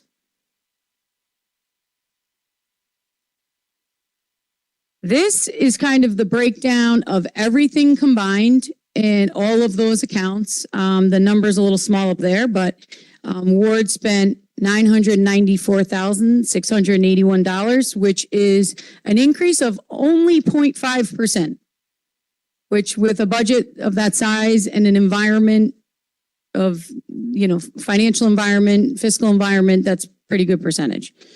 Todd spent $966,000, $966,330, and his was only 0.27% increase over last year. The next slides are really broken down by season, sport, per pupil expenditure. And this year in the red and the green, we added year over year percentage change. Some of the variables that can impact that are number of participants on a team, the uniform schedule, who's due, when, for what. Some of the postseason play, there are tournament fees and transportation. Some of the places that we get sent for state tournaments are far, so those transportation costs can be expensive, but we're happy to pay those because we're always happy to be in the postseason play. Large capital outlay purchases. Some of the percentage differences also look high because the base number is very low. So, go back, Todd. So in here, the fees percent difference was higher. Todd and I were both over 30% higher this year in our fees, but that's because we streamlined the classification of the expenses. And Todd and I have less than 1% difference on these fees. So we're still pretty in line with each other. These are our co-op sports, skiing, ultimate frisbee, boys rugby, girls rugby. These were some of the co-op sports that we added some support for this year. So one of the major changes we made last year was adding ticket spigot. So last year we did a hybrid. We thought we would give the community an opportunity to download the app, become familiar with it. We did take cash at the gates. But we encouraged people to buy all their tickets online. It just helps with transparency and accountability. And this year we have gone fully to ticket spigot. So everything is cashless at the gates and everything is online through ticket spigot. The FCAC is pretty divided down the middle, who's using ticket spigot and who's using GoFan. Todd and I listened to the presentation and we thought that ticket spigot was best for our communities. The combined total ticket sales was $58,382, but this is the breakdown. So we have our total ticket revenue generated minus the Fairfield Police and security fees, which comes out of the gate receipts. This is the breakdown by sport. So we do charge for tickets for football, boys basketball, most Ward and Ludlow events. So Ward and Ludlow soccer, lacrosse, volleyball. We do try to do those in double headers. And then there's just the two numbers that are in parentheses are because the total is in the actual sport. So that's the Ward Ludlow gate broken down and divided by half. And the same thing with the basketball. But those numbers are already indicated in the total numbers. As you can see here, we continue to trend up. We're back to 2019, 2020 numbers pre-COVID. There were no ticket sales in 2021, 21, 22. We were just getting back to the swing of things. And this year, I would say we moved forward with very few restrictions. So that's our ticket total revenue, both schools.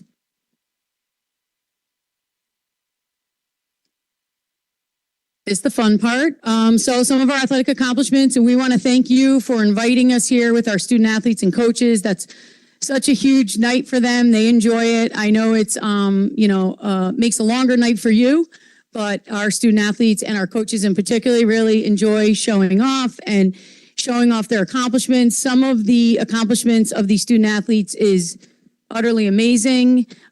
We compete in one of the hardest divisions, the FCAC. I would say it is, but some other people would contest me. So I will just go on record and say one of the hardest. And we fared really well this year. You could see, Todd and I don't love this slide just because there's a lot of comparison. But we are very proud of our student athletes, very proud of our coaches, and thankful for all the support that everybody here has given us to accomplish these things. All of the things mentioned, purchases made, they do make a significant impact into our student athletes' ability to compete at the highest level in the FCAC and in the state. We both have, Ward has 2 state championships this year. Ludlow has 1, and our co-op ski team had 1 state championship.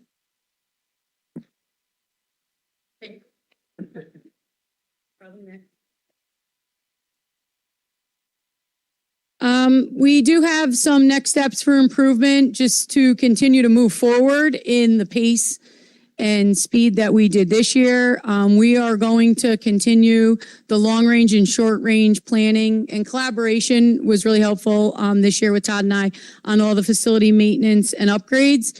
You will see a lot of parity between the 2 schools now and a lot of parity between the facilities. So that's always nice. We are going to work with Courtney, hopefully, on streamlining some of the accounts. The rentals can be a bit cumbersome when I'm responsible for some rentals. Todd's responsible for other rentals. My numbers look higher, his look lower, and we are trying to justify every dollar and spent. It's just easier because right now we're using multiple purchase orders. We each have to do a purchase order for 50% of the amount. Just a little bit cumbersome, and it delays basically everything we're trying to purchase for the upcoming season. And then we had this on last year, and I think this is something that's still really important to both high schools and really most important to its student athletes, and that is bringing our athletic trainers in-house as Fairfield Public School employees. Right now, they are employed by Select Physical Therapy. But we just need some consistency year after year for our student athletes, for relationships, for their injuries, etc. We do have some projects that we would also maybe specifically like to mention, but we'll first take questions. Before we take questions, I just want to thank Gina for going through that so quickly and concisely, because I know we're in a little bit of a time constraint with other things going on tonight. So thank you, Gina, for taking the lead on that. I've never been that quick ever. So thank you. Okay, I will open it up. Mrs. Guernsey. Thank you so much for this presentation. I have a question about the co-op hockey team. Could you take us through the thought process? We had spoken originally as part of the budget that there would be 2 teams. So can you help me understand how you came to this decision? And then also, would you be able to speak to, because I think I saw the deadline published for hockey and interested members. And so could you speak to how those numbers played out and how they might help us inform that decision? Thanks. You want to go? You want me to go? Oh, yes, the deadline is this Friday. So we sent out a invitation basically to all the students at each schools that they had to register by last Friday in order so we can generate the numbers that is part of the application process. And the numbers that we came out with were typical where Ludlow was over the threshold for the co-op and we were slightly under it. So we feel as a community, it would be unfair to move forward with just Ludlow having a team and we're not being able to field a team for a better term. So we decided to stay together and move forward. The student athletes will still have a full season schedule of 20 games. They'll still be allowed to take part in the FCI championship. The only thing that they would not be able to do is take part in the state tournament, as was the case last year. And we still did fill out that application and submit it though, just so it's on record and the CIC knows that we are continuing to fight for our community to be one team. Thank you so much. Just wondering also if you could speak to the additional ice time for the JV team, boys. What is it? A certain number of minutes, or can you speak to that? Last year, they practiced about 3 to 4 weeks and had about a half hour of practice. And this year, they'll be getting at least an hour. They'll be getting an hour at Wonderland of Ice for each practice. They'll be practicing 3 times a week, and they'll have a couple games a week. Okay, thank you. And thank you for the addition of the JV coaches. Thank you. One of the other rationales was for safety.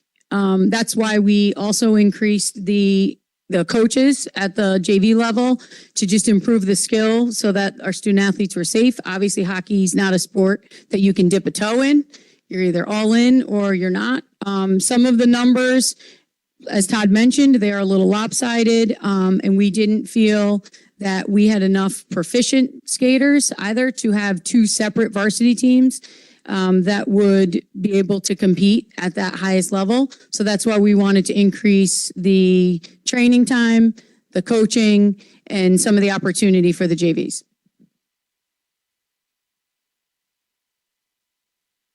Mrs. Nixon-Kennelly. Thank you. One quick follow-up on that. Does having the single team, does that mean you anticipate having more cuts than you would have otherwise? We don't cut in the co-op. Okay, thank you. And then I was also wondering, and I don't know if this is a question for you or through the chair to Mr. Testani, on what kind of numbers we're getting from Sacred Heart as the good neighbors that they are for this rental cost. I think the numbers are fairly competitive. They've also, even though it's a slight increase from what we were paying at Wonderland of Ice, it's obviously a state-of-the-art facility. It's closer, and they've given us preferential ice time where we would not have to have our kids at 9 o'clock in the evening either. So I think that's worth something. Yes, it is. So Yeah, so we were playing games at Wonderland at 9 p.m. and leaving there sometimes close to 11 p.m. We were paying about $360 an hour at Wonderland of Ice, and we are going to be paying $550 an hour at Sacred Heart. But with that, we also get public safety. We were paying additional police officers at Wonderland. The hockey can get rowdy. We're getting the use of the scoreboard, the announcers, music, the whole atmosphere. One of the other rationales is retaining our student athletes, retaining our Fairfield student athletes. The program lost, because I just did the numbers today for the co-op, the program lost at least 6 kids from last year's team to boarding schools. So hopefully with the state-of-the-art facility, we'll start to retain some of our Fairfield student athletes to stay here. And I'll just, on a side note, I'd like to make a personal request, so it doesn't fall off my radar anyway. If you can let the board know when the opening home boys game and opening home girls game would be, I think that'd be kind of a neat thing to publicize. So absolutely. Then, sorry. Okay. All right.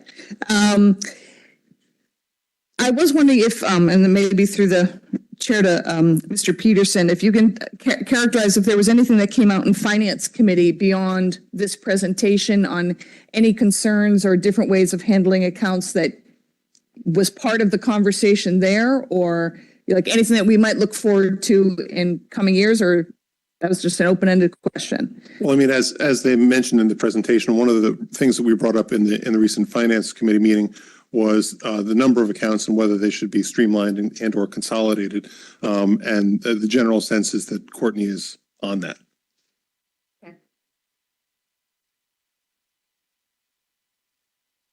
I guess my only other question regarding the next steps for improvement, the continued long-range and short-range planning and collaboration on facility maintenance and upgrades is a really big topic and a very vague statement. And I was wondering if you could share what some of your short-term visions, in other words, what might we anticipate hearing more about in the next couple of months?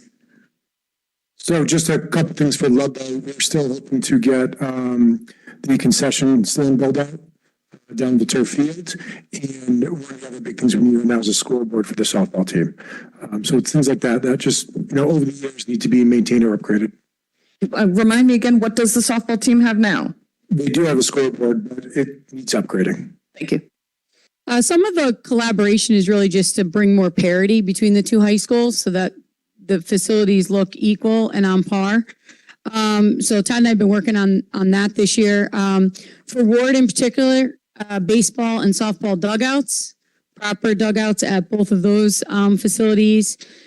Extra security cameras outside on our turf field. I've mentioned before, it's very difficult to put equipment out or leave any type of equipment out because it gets used and damaged over the evening. I was at school tonight till 8:30 before I came down here, and there had to have been 50 people just on the fields everywhere using everything. And then I am still going to pursue an additional turf field for Ward because Ward and Central are the last two in the FCAC to have one turf field. In Ludlow as of now. He's got a little Roger Ludlow Middle School turf. So is there anything else you could tell us about Parity? First, I mean, I have to admit, I'm very interested in seeing what the weight room looks like now at Ludlow, having seen it a few years ago. But I can speak to Mr. Tassani about that. What are the parity issues that remain? I think the main thing right now is just field space, like Gina's talking about. We have one turf field, they have one turf field, but we also are lacking grass fields that are usable year round. The town is geared to turn this into a turf field. That's yet to be done. I don't know if it's actually on the calendar or not, but hopefully that's happening soon. If that does happen, we won't have complete access to it. We're hoping to have access to it for the hours that we have now, which is currently till about 5 or 5:30 every day, depending on what is going on in our schedule, whether it's a practice or a game. Part of that project was also putting up lights. So the hope is that we'll still have that time and then the rec department would use it afterwards with the lights. And then if that's the case, there would be parity where we would still have the one turf field and then grass fields where we have access to the other turf. The staggering of practice on turf fields starts with field hockey, then football, then boys or girls soccer. They tend to rotate. And some of the practices go late into the evening just to get on the turf. So it is a playing surface issue because all soccer games are pretty much now played on turf. So to ask the soccer teams to practice on the grass and then go to the turf would be like asking hockey to play on the grass and then go to the ice. So, I mean, that's something we could talk about for hours, but. That is one of the main reasons we're able to get the students home earlier. For example, right now we have usually field hockey practice at 2:30, football practice at 4:30, and then there's usually a night game every night at 7 o'clock. So these additional turf fields will allow the teams to still practice on turfs, which is, the service they're playing on, and then allow them to have earlier games so they can get home earlier. Okay, just to clarify, I asked the question because I, at least personally as a board member, I'm very sensitive to the idea of lack of parity in our two high schools. I think it's very important. It's something we fight for. So what I'm hearing are kind of issues a little bit out of our control. Obviously, adding a turf field at Ward would be something that we would be having the discussion of. But aside from that, you're not saying somebody has X and we don't have X. No, and I think our numbers, and like all of our percentages, 1% difference, 0.3, 0.5. They show that our spending, we collaborated this year in all of our spending, uniforms, equipment, the capital outlay. We both basically spent the same exact on the same things, helmets, pads, portable field goals. Like we pretty much got everything very similar. I have a question. Last year, you had spoken to some challenges with stipends and being able to recruit coaches and things like that. I'm just wondering, is that still a challenge? Has that gotten better? Just how that's working out for us in terms of staffing. Well, we got the additional coaching stipends this year. So we got additional stipends for, I don't remember all of them off the top of my head, I'm sorry, but hockey, basketball, dance, volleyball, rugby will be supported, ultimate frisbee will be supported. So those things definitely help. Fencing got an extra coach as well.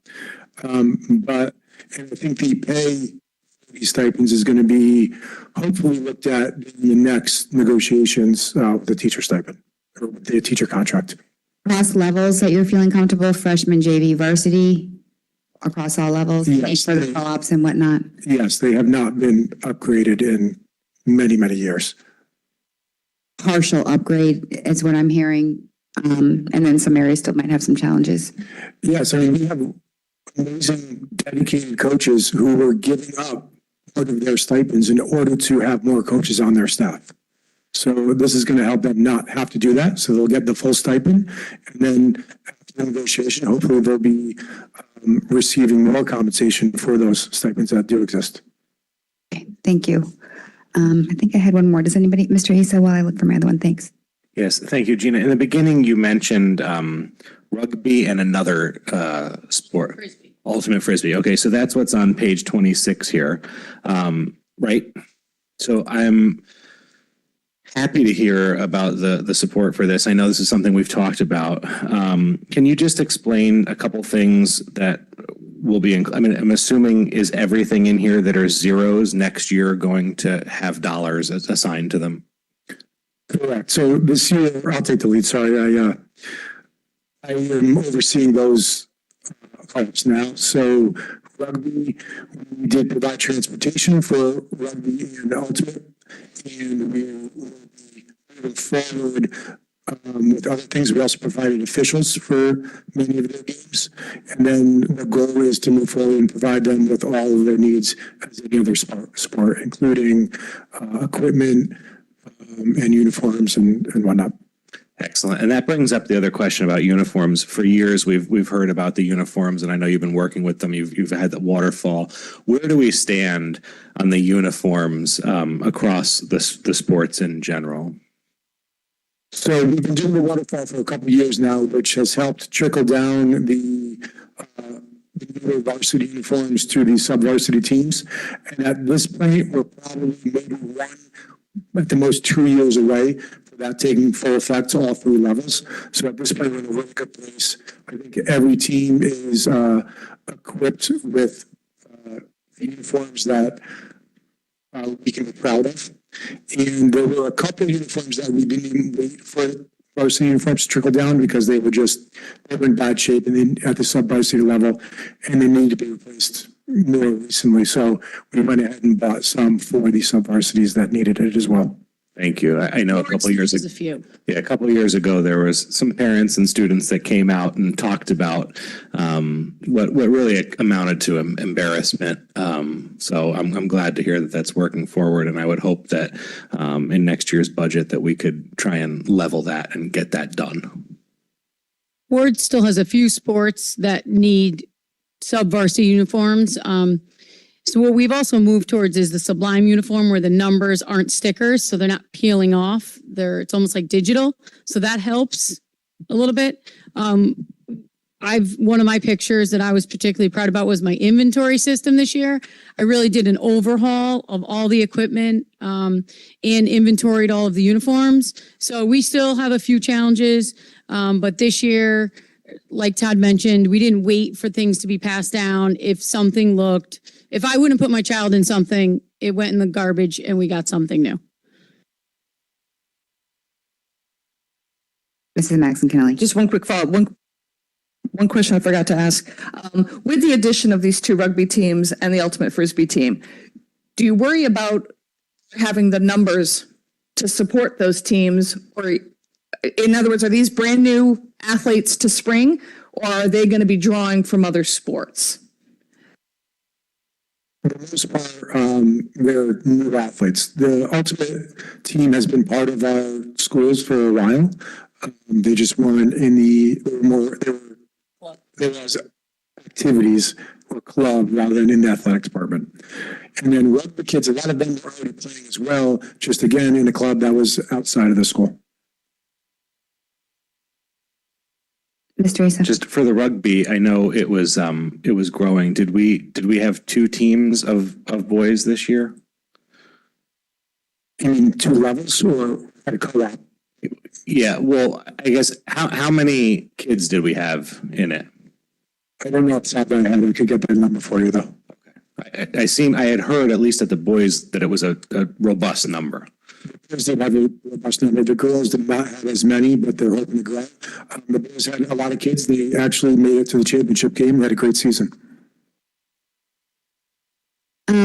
Just one last question for me is, you touched on it in your presentation, but can you just talk a little bit more about the athletic trainer situation and what your feeling is important about bringing them in-house versus subcontracted out?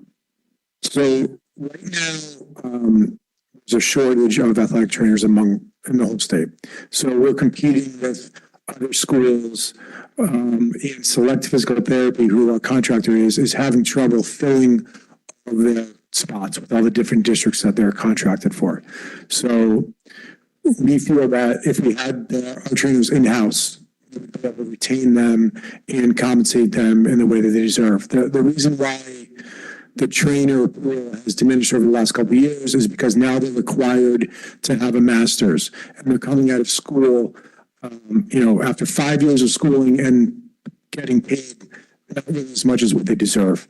And the contractors that we're finding are not able to keep up with compensation. So a lot of the districts are bringing them in-house. And they found the ones that have done that are able to retain them, and they don't have issues where, like, for example, Gina, her trainer left 2 years in a row, and Select was not able to fulfill those needs from the beginning of the school year. They were piecemealing trainers together. She had a new trainer every day or every week, it seemed like. So those trainers weren't able to get to know the kids. They weren't able to get to know the injuries. So, the students were actually filling them in. Well, I've been doing this for a week. Now I want to move on to this part of my rehab where we've been lucky. We've had the same trainer for a couple of years now. She knows our kids. She knows their history. She knows the injuries. She's able to work with them and bring them from prevention, if injury does happen, back to rehab and back in the field. So we want to be able to maintain that over the course of, the season and years.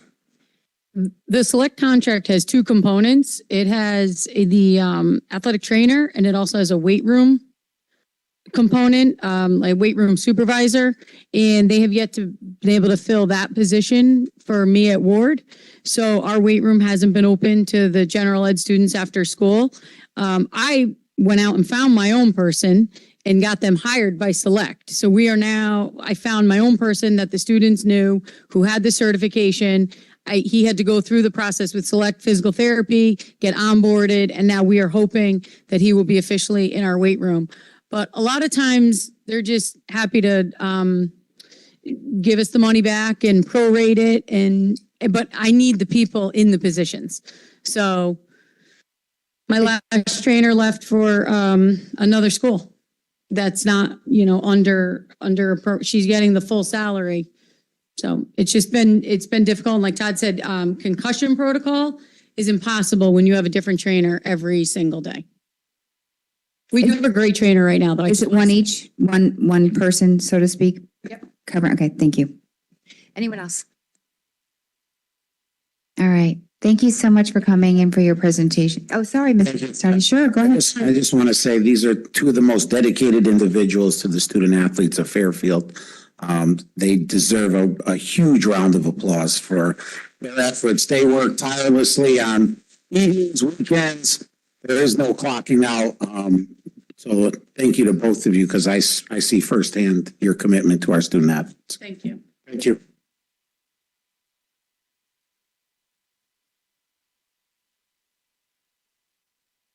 Okay, moving on to old business, capital waterfall update and discussing Mr. Papa George. So this is the continuation when we talked about our waterfall, getting any updates on that and providing an opportunity to continue the discussions on our waterfall. Hi, Mr. Papa George. Thank you for being here. Thank you all. Thank you all. So I just want to give you guys a brief, is this on? Yeah. Is that better? Yes. So I want to give you guys a brief update on the waterfall, where we stand, what direction we're heading in. I just want to preemphasize that with, I don't have numbers to present to you tonight. I don't want to present numbers to you yet because they're still in preliminary phases and we're still working through them. And I don't want to throw big numbers out and scare everyone because we still have to back them into our water flow as well, cash flow as well for the town. So I wanted to give you the direction we're leaning in right now and where we're working through to get those numbers ready for the town's planning group moving forwards. So as you'll see on the waterfall moving forwards, we do have an AC project phase 1 overage that we'll be presenting to you in the coming weeks for additional funding for that phase 1 project. In that also, I know I mentioned before with you, what I would like to do is pull forwards the numbers for planning of the following phases for the air conditioning project so we can get better numbers down the road for that, so we don't end up in the same boat where we are with phase 1 at this point. So those are two big numbers that you will see coming forwards. Additionally, you'll see the Holland Hill roof, which has been on the waterfall for this year. So you will see it. It was on for last year and we pushed it off because of some problems with the other roofs. Additionally, you will see North Stratfield come onto the waterfall for this year. As the air conditioning projects are moving forwards, we found it necessary to replace that roof rather than put new equipment on the roof and then have to replace it the following year. So we chose to move North Stratfield up on the waterfall for the roofing projects. What that did is push McKinley's roof out 1 year. We feel it's performing well, so we want to push that out at this point. We're not concerned with doing so. Additionally, you will see the Sherman boilers on the waterfall. That was, we were supposed to be asking for design money for this year and the project for the following year. We feel that we're going to pull those into 1 year for design and replace because of the condition of one of the two boilers at Sherman. And then the last thing you will see for direction wise is the Fairfield Ludlow High School bathrooms, which we went out to bid for remodel last year. So we're going to ask for additional funding to be able to complete that project in whole. And those are the main projects for the 24 items. Correct. Those are the main projects for the 24. Again, I don't want to present numbers to you at this point because we do have to talk about cash flow and where they're going to land, what this is going to do for our ask to the town. So that's where we're holding at this point. We're still working through all that information. So the capital planning workshop is going to be October 19th, right? So just working backwards from there, September 26th, will you have at least a draft or a presentation for that? And then we could have the 10th to come back to it a little bit before the capital planning workshop, so that's basically 2 weeks from now. That is our intent. That's your intent. Okay. Yep. Okay. Did anybody have questions right now? Mrs. Vitale?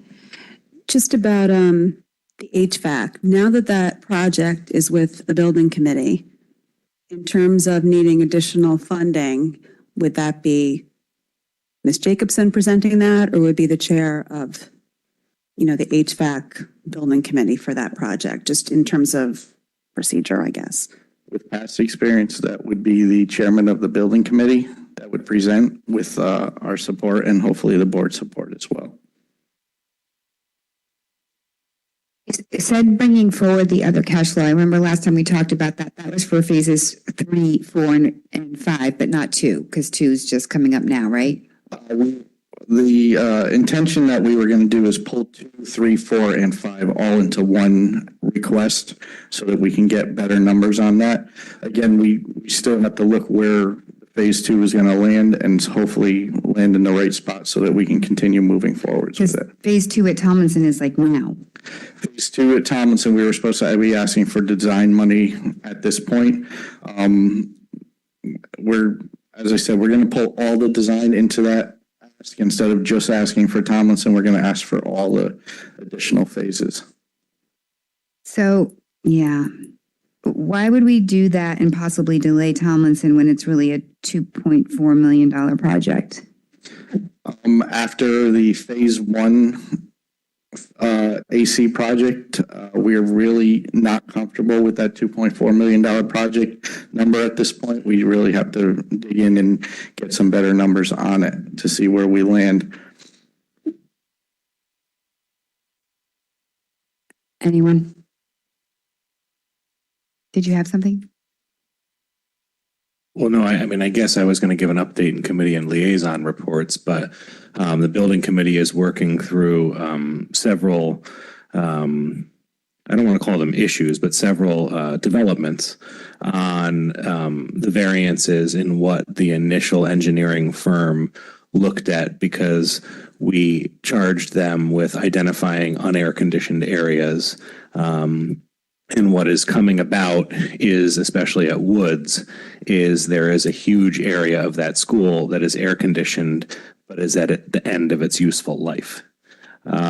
So there are some additional expenses, not just with the other schools with supply chain and inflation, but with Woods is looking like it's going to turn out to be a much bigger project.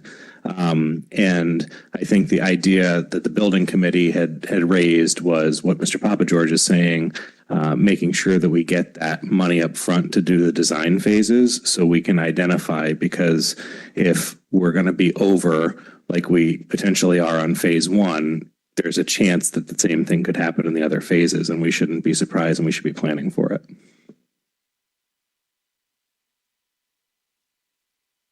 I mean, I think that based on the information that Mr. Asa shared, I can imagine this just affecting the timeline of other projects, both for cost and feasibility of, we're still waiting for the chiller. I mean, just getting the parts. So I think we should take that into consideration in terms of, we have a number of other projects that we've been talking about over the last 3 months, and just appreciate where it all fits together. I would hate to put a project forward first that can't be completed for years just because of not being able to get the proper equipment. Just for Mr. Asif, when you say that the air conditioning at Woods is sort of at the end of its lifespan, do you mean that you foresee the building committee replacing that?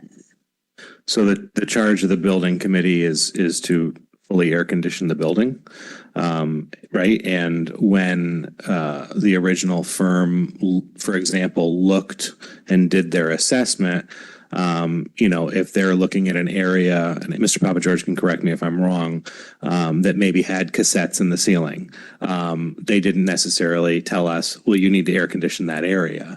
But while we're doing a project, why the thought process is, why would we just put the air conditioning in the new area if we know that potentially a whole section of the other school is about at the end of its useful life? If we're going to air conditioning a building, we should make sure that when it's done, that the building is going to be air conditioned and stay air conditioned and operational. So in the past, we've done projects and, not done the full roof for a reason, let's say, for example, and then you need to do the roof. But they're working on that now, and that appears to be a big portion of the excess work and affiliated costs. Right, so that's nuanced, because I think that, the money that we asked for was for new air conditioning, not necessarily replacing existing air conditioning. So, we didn't necessarily miscalculate. We haven't seen the numbers, but No, I don't think there was I don't think ultimately, and I don't want to fault any of the work that was done for sure. And you're raising that good point because the engineering firm that was hired did their job. Their job was to identify the areas that were unair conditioned. And this goes back to Mr. Papageorge. I think that one of our finance committee meetings, we talked about we have these schools that have air conditioning, but in some of these buildings, it's coming to the end of their life. And I think that you said that you were going to work on like a waterfall replacement schedule for existing HVAC. And not to put you on the spot, but I think that that would be something that would be helpful to come to the board either first through finance or the facilities committee meeting, just so we have that on our radar. We're still trying to get air conditioning and unair conditioned buildings that we haven't really talked about replacing air conditioning in buildings that already have it. Max and Kelly. Mr. Asa just asked if he could piggyback first, but if I could go right after him. Yeah, just really quick to your point about the lead time on equipment. So for example, so the public knows, there's been some wording out there that, phase one was supposed to be done over the summer and the school should be air conditioned. Just so everybody is on the same page, for example, electrical switch gear that is needed for this project, once everything is done, has a 15-month lead time. So even if we got all of the air conditioning HVAC equipment installed, we can't turn it on for at least 12 to 15 months. We talked about the 52-week lead time for the rooftop chiller. So all those things are coming into play so there's real set expectations. Sorry, Mrs. Max and Kelly. I just throw this in the mix, and I have not been in the facility meeting conversations. I have not listened to the building committee conversations with HVAC, but just one thing for consideration. Woods at least has AC. We have a number of schools with none, and they're passing 90 degrees in there. So I'm wondering about a bit of a balance, and I would love to just go in and make everything like new. But to what degree would we be able to get away with patchwork, even if it meant holding off on new, so that we could take care of a building with none? Because at least there is some there. I hear the end of life, and I don't want them to be without. We have plenty that are without right now, and all of a sudden putting an awful lot more money into one school that has had it, that obviously delays somebody else. And I would want to hear more about that. And again, to what degree we have input on this. If this is solely within the building committee, then I'd be interested in giving them input. I'm not familiar with that process well enough. Ultimately, there's money, right? So we'd have to talk about that, but I hear what you're saying. But hold on a second, though. I understand that there's money, but how it is being allocated, and if there needs to be a change in the order of things, is any of that within our purview, or is that the building committee will make its own decision independent of us?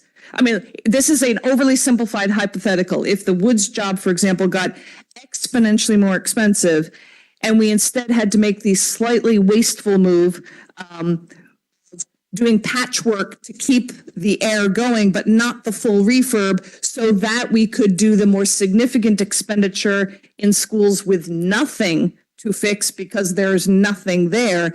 That's the conversation. I'm wondering how much of that is board directed and how much of that is out of our hands and with the building committee. That's what I don't know. I know is we are the ones who present the projects at the capital planning workshop, and there's been bonding resolutions for this funding. And if anything needs to be amended, then I would presume that we would have authority over, saying that that's how we would want the money to be expended. I would assume that to be correct. And just because of these lead times, Mr. Asa, and maybe this is something we can bring up at the workshop, but the working group, that we already talked about last time we were there. We did talk about pulling forward some of the seed money to get the schematic designs, make sure we have better numbers and whatnot. So that's already been out there. But just with these lead times, maybe we should be talking about approvals on our end to help the process move forward, even though it doesn't mean it's going to happen for a while. Do you know what I'm saying? So that you can be doing the work that you need to do and not waiting every year to go through this process, like a pre-approval, so to speak. You know what I'm saying? Absolutely. I don't know how to articulate that right now, but I know you know what I'm saying. Yes, I And maybe that can be an item that we can talk with the capital planning working group. Because there's so much paperwork and so much lead time and so much that has to get filed besides us just sitting here and taking a vote on something. So in my mind, I'm thinking, do we kind of help you along a little bit in any way? And if that would even be possible. So it's one of my ideas. Absolutely. As I mentioned before, the North Stratfield roof is something that's on your agenda for tonight for the ed spec. That's something we actually have to move kind of quickly on so that we can apply to the state for reimbursement. So there's a whole process that has to happen, as you all know, before we can even apply to the state for reimbursement. And we have to apply before we can even go out to bid for these things. So we're on a very tight time crunch every year to get these projects approved, funded, and ready to go. And as I mentioned, funding, part of the state reimbursement process, the project has to be fully funded before they'll even consider it.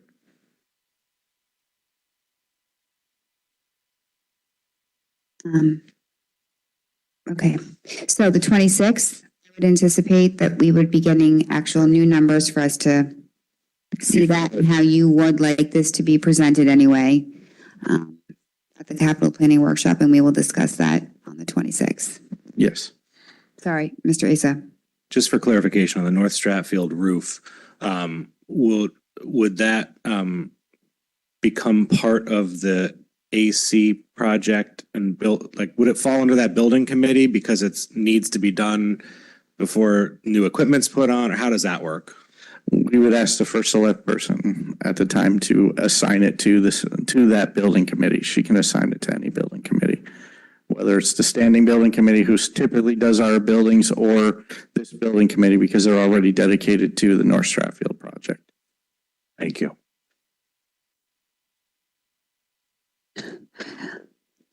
Jacobson? Sorry. Mrs. Vitale. Before you move on,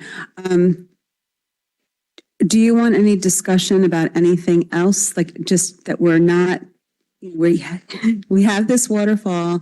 I wasn't sure if you're moving on to the next agenda item, so.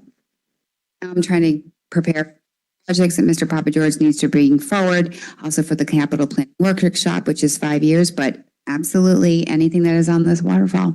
Just can I follow up to, just we have the ADs here in terms of the concession stand at Ludlow. Do you foresee that being potentially a capital non-recurring project, or if that's moving forward, falling in the operating budget? I just want to see if there's anything else out there that maybe we're not necessarily haven't been talking about, or just where it's going to fit in. And obviously, we're going to be talking about these scenarios and the ECC, and that potentially would need money sooner rather than later. So anything that you have to add on that would be appreciated. So the Ludlow High School concession stand build out will absolutely end up needing to be on the waterfall as a capital project. It's looking like it's going to be close to $1 million project at this point, from some preliminary looks with the AD and with some consultants. And then the other part of that is, yes, one of the reasons we've been hesitant to present a updated waterfall is because we need some more direction as to what an ECC relocation is going to look like so that we can build that number in as well, whether it's an operating number because it's a minimum build out or if it's a larger build out. So that will determine where we go with that as well. Thank you. Mrs. Maxon Kennelly. Just one quick follow-up, just as a preview for the next discussion. Remind me again how that went from 125,000 to 1 million? So doing a deeper dive into what was needed over there for the build out of the second floor to bring it to code. The codes that aren't currently being met would have to be met, and there's a lot more work anticipated for that build out. That was very vague, but I'll wait for the budget discussion.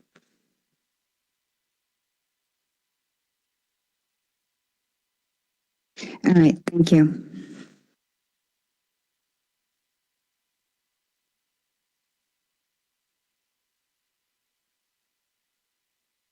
Mr. Papa George. So update and continued discussion of facilities, redistricting scenarios, and waterfall projects.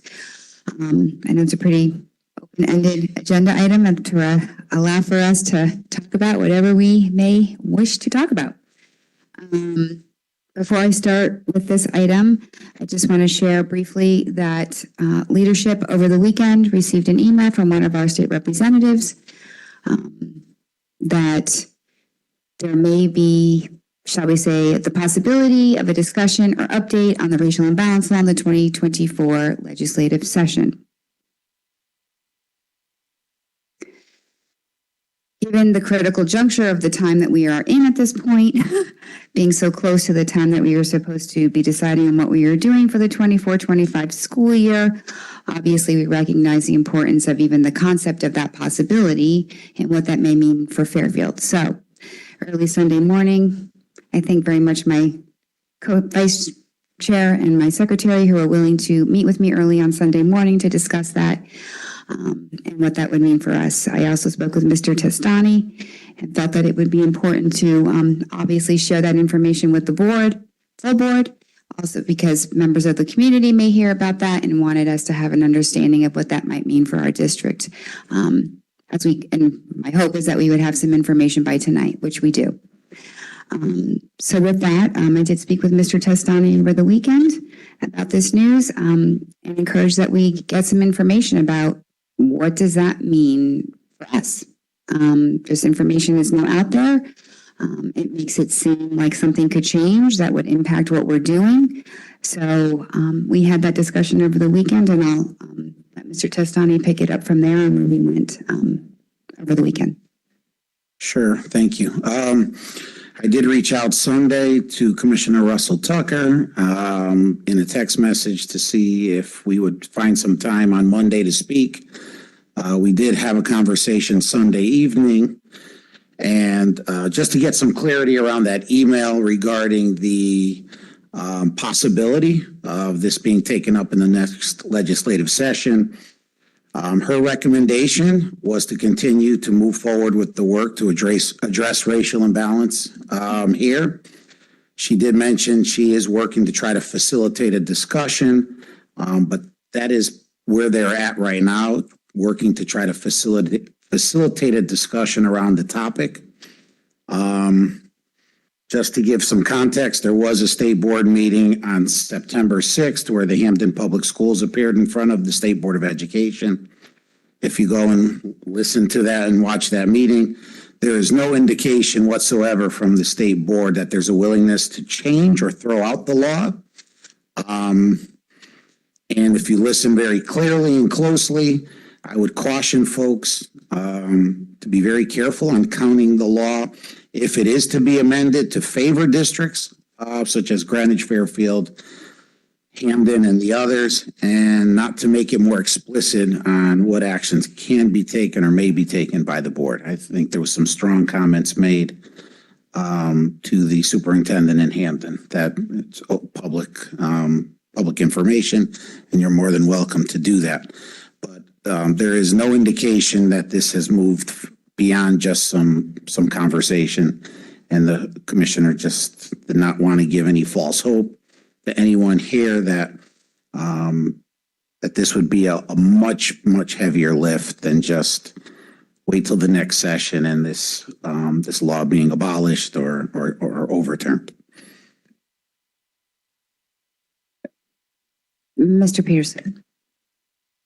Just tangential to that point, even if we assume the hypothetical and this racial balance law goes away, we're not in a position to do nothing when it comes to ECC space.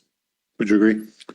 Completely. So if we were not in the racial imbalance situation with the state, we do have a growing need for more ECC classrooms, especially given the change in legislation, which just occurred.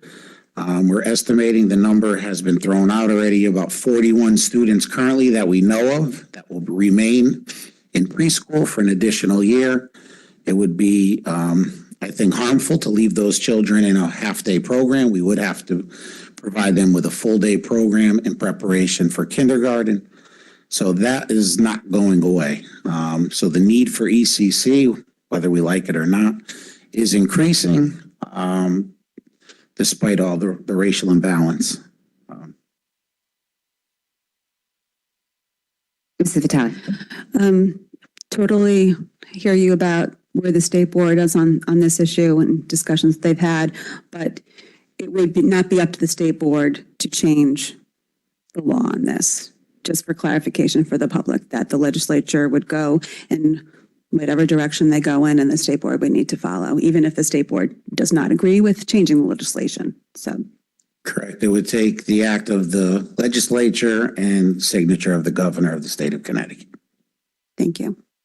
Mr. Issa. Just to clarify a little bit more about the email that came to leadership, it did talk, like Mr. Testani said, about facilitating a conversation, and Representative Leeper in the email said that she phrased it in a way that the Education Committee, the chair of the Education Committee, may have a willingness to bring this up and discuss potential changes.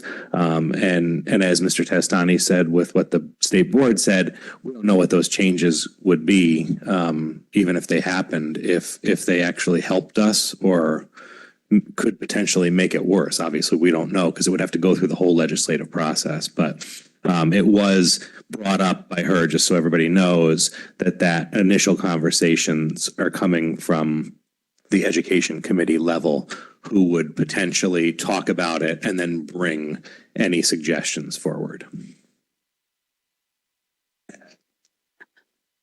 Mrs. Vitale. And I do think that part of this conversation is that, it's been brought up by the public that there has been just other legislation happening at the federal level that potentially is impacting what could or could not happen at the state level. And that is a change over the last 2 years since the board first started revisiting this conversation. So just new information similar to the change in the kindergarten start date, which was not on our radar when we amended our plan a year ago. I mean, the timing is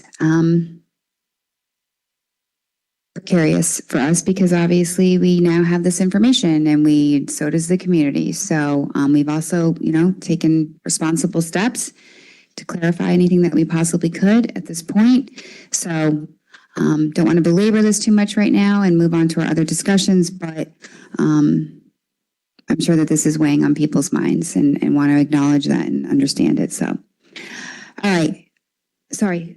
On the magnet. Oh, yeah, sure. Go ahead.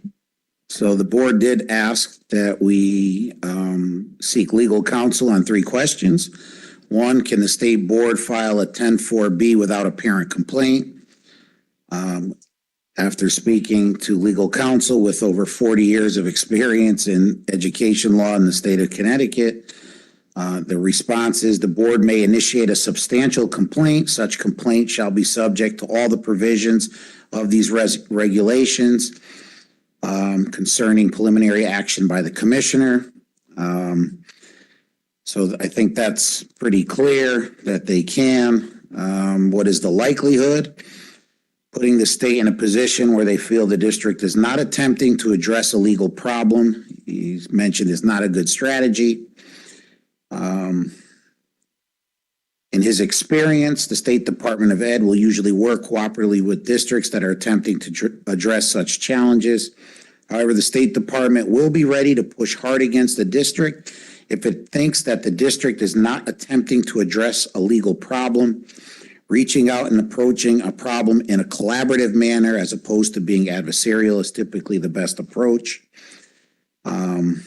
So that is the exposure and what you can do to lower the exposure. That was the 3rd question.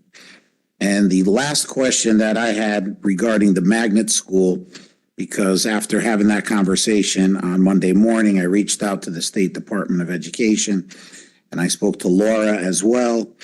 And simply moving students out of McKinley to create room for an opt-in magnet program is problematic because it does impact disparately one particular group and is not shared amongst other groups, and that's under section 10-226E-5 of the regulations. So we would have to pick another school if we were going to do any type of magnet program where students would be moved out in order to make room for an opt-in lottery system. Mrs. Vitale. Thank you for getting that clarification and going back and just reiterating the legal advice that we had gotten, it sounds like a year ago. So I appreciate just the double checking on that. That's it. Thank you. So that's a lot of information. Mrs. Gerber. Yeah, obviously, thank you very much for following up and getting the answers to those questions and spending part of your Sunday morning discussing all of this because, but to that point, one thing that Mr. Testani said was, talking about the district, not the board. I don't know if it was the board or the district or both of us, not attempting to address a problem. And I would say that while there may be disagreement or dissent about exactly where we're going, I think the last thing you could say is that we haven't attempted to address this problem. I lost track of the number of hours that we've spent simply just in the past 6 months, let alone in the 12 years that I've been in this Board of Education and the 4 years before I was on the board when previous boards were working on this as well. So I think and I'm sure there were those at the state who might beg to differ, but I do think it's important to point out that it's not as if we've just been sitting here with our arms folded saying we're not going to do anything. We've spent an incredible amount of time and money and discussing multiple permutations of different plans to try to address this in all ways, shapes, and forms, and we've been doing it for 17 years. And I'm sure there's some who say, well, you're just kicking the can down the road, but clearly, previous boards and boards that I was on earlier were trying to avoid what we've been going through for the past 6 months. But it just goes back to that statement, not attempting to address a problem. I would say that's the last thing that Fairfield has been trying to do over the past 17 years. And we might have not gone as quickly as some might have liked, but it's not as if we've simply ignored this problem. Mr. Peterson. Thank you. I'm extremely sympathetic to what Mr. Gerber is saying because it feels like work to me. But I'm concerned that if we go back to the state and say we can't agree without other concrete steps, whether that is going to constitute in their minds that we're working to solve the problem. Again, it absolutely feels like work to me. I know we're all devoting a lot of energy and time to this. But I'm concerned what the state board would reduce our efforts to if we have no concrete step to show for it. Mrs. Guernsey? I was just going to say that if in fact we were to agree to one of these scenarios and we moved it along and determined that it wasn't viable for other reasons regarding busing or the classroom implementation component, that's an important step as well. That's the big mystery right there.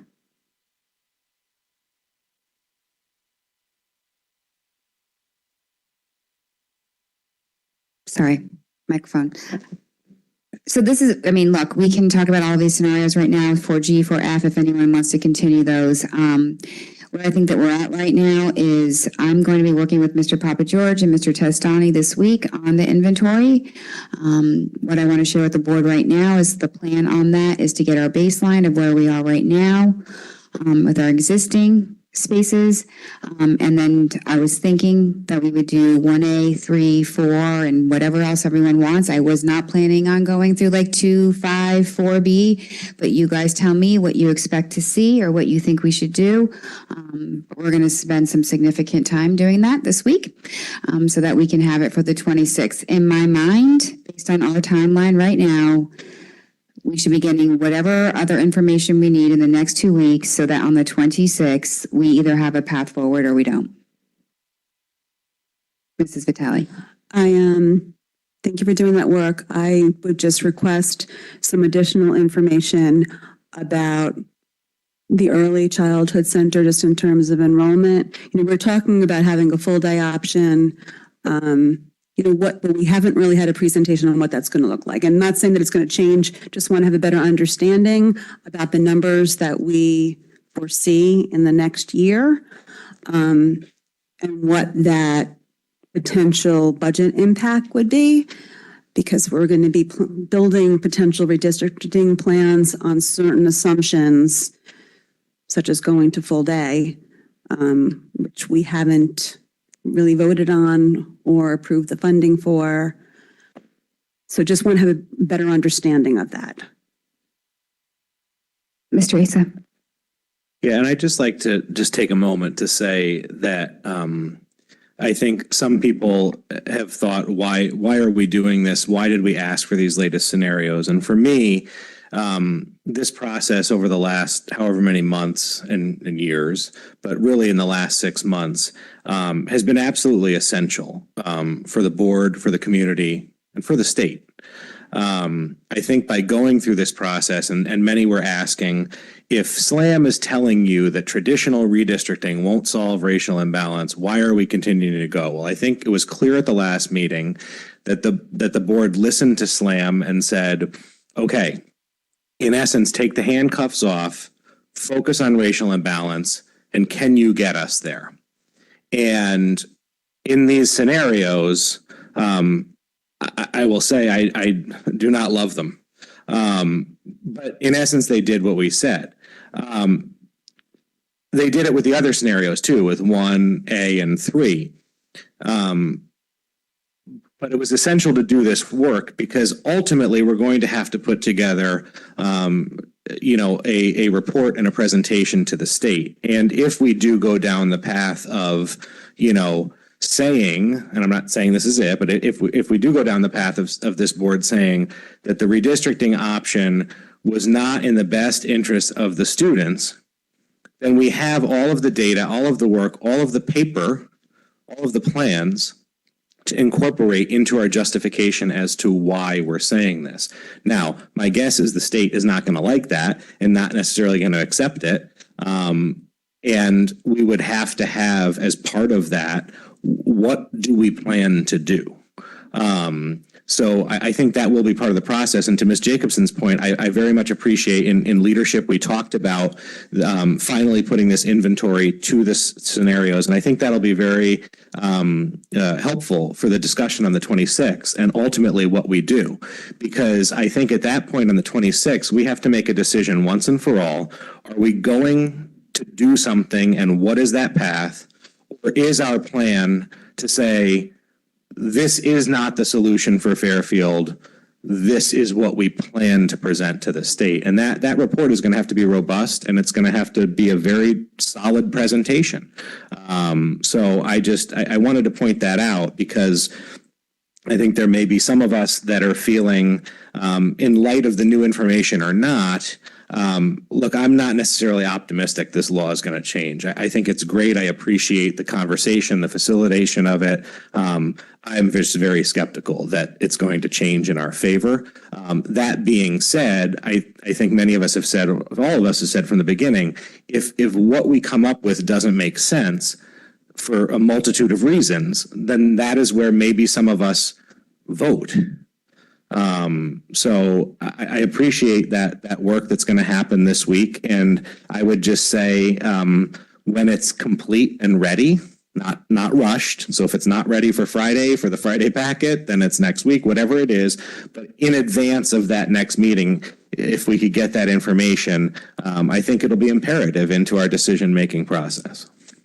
Thank you, Mr. Asa. I agree with everything you said. So that will be one big piece. I don't know how connected, Mr. Testani, you can be to the transportation piece of this. I feel like there's the budgetary piece, there's the inventory piece, and there is the busing piece. These are implementation components of anything that we might do. So I just want to get an answer from the board, first of all, before we proceed. If I just do, so am I hearing I'm just going to do 1A, 3, and 4, just so we have those 3, or is there something else you want me to also include for the inventory? The original four, the one, like the three that we originally moved forward, the three that we originally, discussed. Happy to do 9, happy to do just a matter of how many pizzas we need to order and how long you want it to be. So I think it would be prudent not only for us, but for the public, for the state, as Mr. Asa said, to have more information than less at this point, even if it means a little bit more work for us on our end in order to support wherever we may go. So at least those 3 are what I'm planning on doing. Yes? I think you have to do 4F and 4G. I don't want to I don't want to come visit it and say, oh, wait a minute, but how would those two look? If the fact that we're even talking about 1A and 3, I'm a little bit stunned by. I thought we moved past those for good reasons. But again, that's where all of this has been a lesson in this looked ugly, something might have looked ugly at some point and now something can look prettier. I get that. But if, again, a little stunned at bringing back up 1A and 3, we certainly have to put out F and G, I would argue, if you're going to, as part of the full package, just so we have all of it. Mr. Asa? I would just say that in doing this work, it is not indicating that 1A and 3 are going on. When I talk about a report and a presentation to the state, if we go to them and say traditional redistricting will not work, that is not our solution, it does not make sense to move the needle this amount, then we have to be prepared for them to say, well, SLAM presented 1A and 3, and just because you didn't like them, they worked on paper. So this process, I think, is an imperative exercise to show, because if we can show that they actually don't work or very close or would cause problems, then I think that is imperative to include in our report and our presentation. Thank you. Fair points. Mrs. Kelly? If I could just follow up on that real quick to that point, when we talk about being agents of the state and all this stuff, if in fact the numbers do come back and 1A works or 3 works, are we obligated then that we have to do one of them? I don't want to say I don't care, but like, if we don't like it, then if we have on paper, based on what you just said, that, hey, these work, and are we obligated to then pick one? Mr. Asa, go ahead. I think that, as the state board likes to say, we want you to come up with a solution, right? We're obligated to have a plan. If we weren't going to go down the path of 1A, then we would need to express why and historical background and everything else that goes into it. And that would become part of the discussion for the board as to why are we adamantly against this, and make sure that we include factual things. When we look at the utilizations, is there a worry for that? Is there a worry or a justification that moving everyone from one school to make this work, is that what the state board, because the state board likes to say, well, we don't want you to do that, right? We want you to solve this problem, use voluntary methods. They've got all these great ideas, right? But so if they're telling us not to displace all those people, then if that's the decision of this board, and I'm not making a statement, then we should be putting that back to them as our justification for it. So I don't think there's necessarily, we have an obligation to ourselves. We made a plan, we set a date, and if we're not going to uphold that, then we need to amend that plan. And then we need to submit that, and whether the state accepts that plan or not is to be determined, and then the repercussions from there. But I think our obligation is to fulfill our plan, and right now our plan says that we will vote on an option by October 24th. So we would have to amend our plan. Mrs. Kelly? Just to that point, and I really am not trying to be argumentative, but I'm just trying to figure this all out. None of the scenarios are voluntary. So I feel like right off the bat, it just seems like if that's all we're presenting are non-voluntary ones, and we're going to fall back on, well, this is what we have, but none of them are voluntary and it doesn't work for us.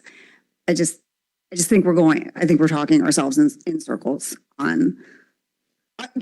Yes. I mean, at that point, we don't want to get too ahead of ourselves. Let's get the information that we need. Let's wait for the 26th. This is great conversation, but also, if on the 26th, like Mr. Issa said, we're pretty firm that we need to have a path on that day in order for Mr. Testani to do any work that we may ask for before the 10th on busing and things like that.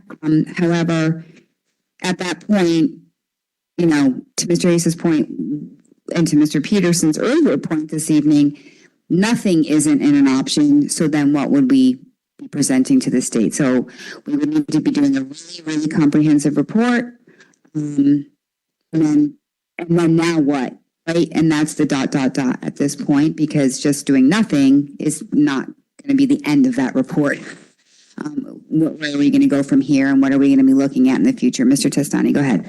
Yeah, my only concern is it was made clear that there's a 5% increase in walkers in F and G. I don't think we can sustain a 5% increase from walkers net to busing. Yeah. I mean, so listen, I'll spend 5-6 hours.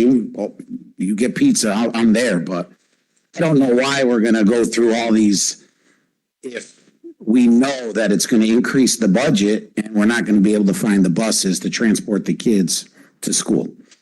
Ms. Kelly. Sorry, that 5%, I thought that was that was the impact of the walkers. That wasn't the net number, right? Or I'm mistaken there? I think it's the net number, yes. I asked them tonight when they were here, can we please get that information for 4F and 4G? So I would hope that we could get that very quickly and preferably for Thursday afternoon to get both of those. So I think it's going to be very similar to 4. I think it's going to be like 100, whatever it may be, but we'll see because the secondary impacts are much bigger.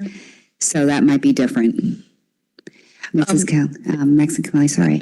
Two things. First, to Mr. Tostani's point, so hypothetically, say we ended up pursuing the path of 4G. That's not to say that we wouldn't have the possibility of tweaking 4G. It might do some big things that fulfill the purpose we want. That's not to say we got to reduce that 5% to 3%, and I'm picking random numbers.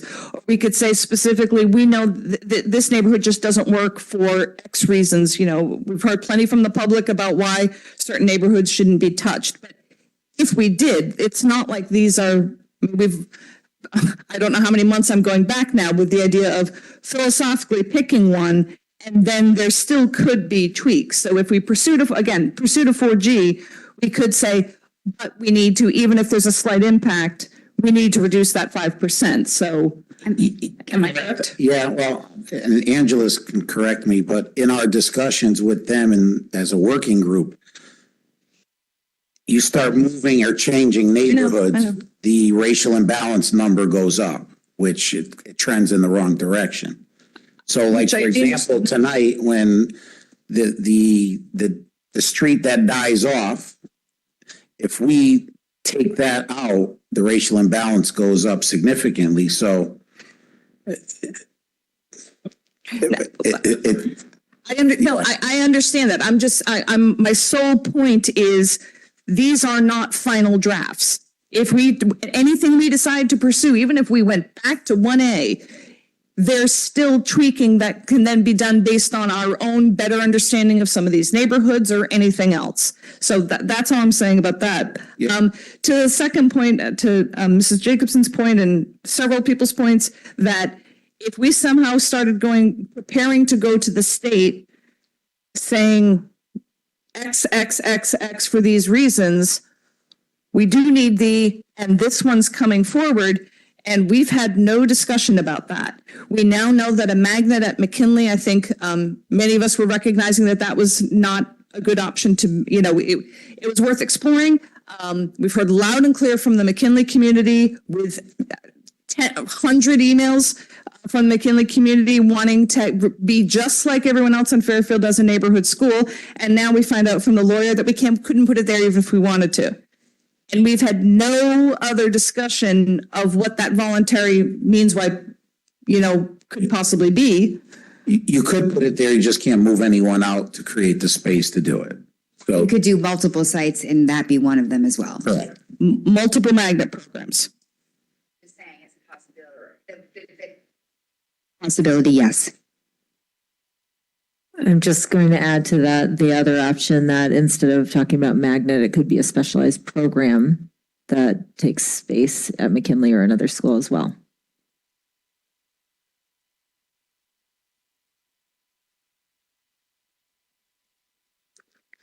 We've gotten just some emails about, those students that are in CLCs and the ELA that have already transitioned to a new community.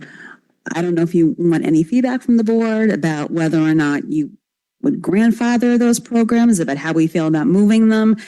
Kids that are in the CLC at Jennings that just moved there from another school and transition is hard for them.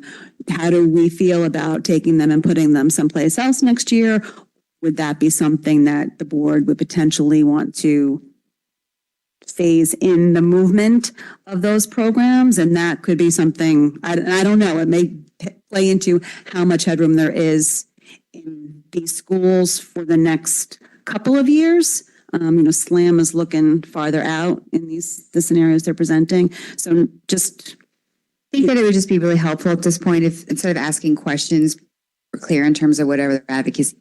If your suggestion is if we're going to do one of these plans, that you would be advocating to grandfather CLC students, and it would just be helpful to be. I understand that, but I just am looking for some direction because once we go down that road in terms of grandfathering, I don't want to go down the rabbit hole with I want to grandfather middle schoolers. I want to grandfather this. And we don't know how feasible it is. I just want to make sure that we're giving you all the information you need and staff all the information they need to do the next set of work.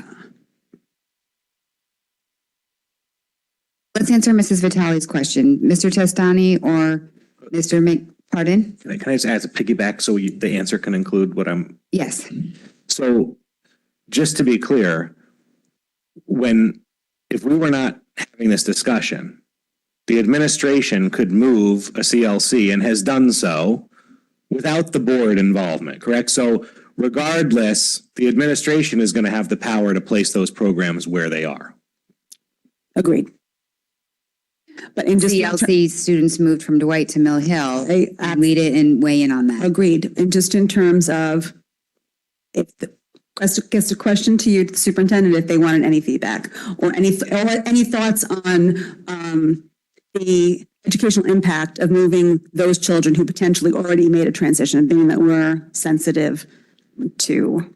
I think we would have to take that into serious consideration, not to move those kids again. I think we talk about grandfathering. I think that's, one of the highest priorities. But I also think, and this is the sense I get from the conversations, that a multi-phased approach to this could be acceptable to the state, where I think it was mentioned tonight by one of the speakers about starting this with a kindergarten class, whatever decision the board made, and phasing it up, rather than one radical, let's move all these kids and then try to figure out who can be grandfathered or not.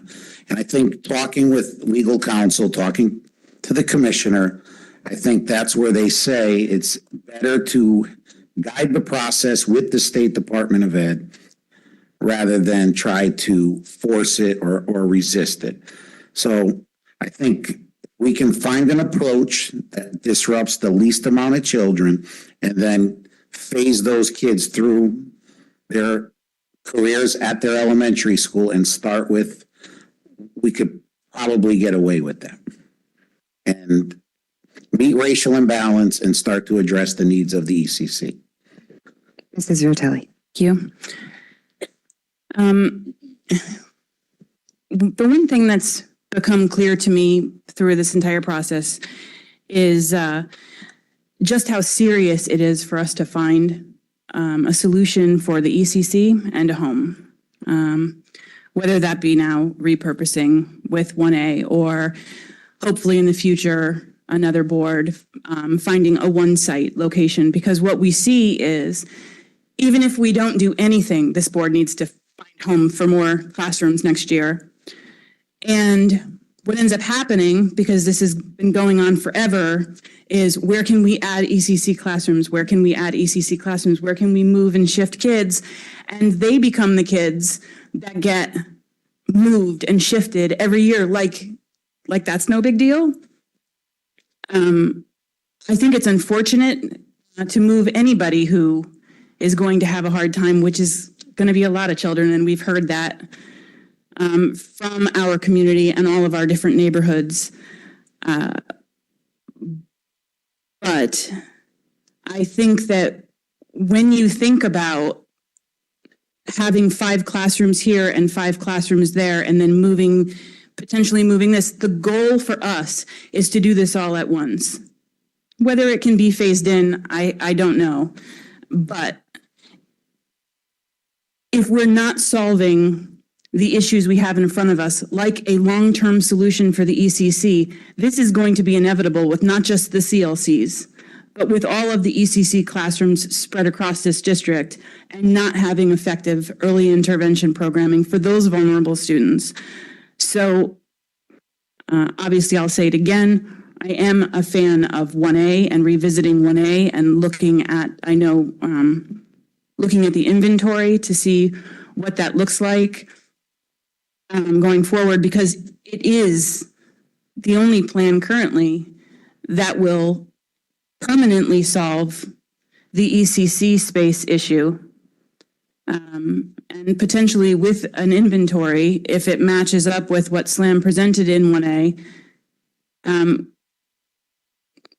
is doable for this district with utilization and solves racial imbalance.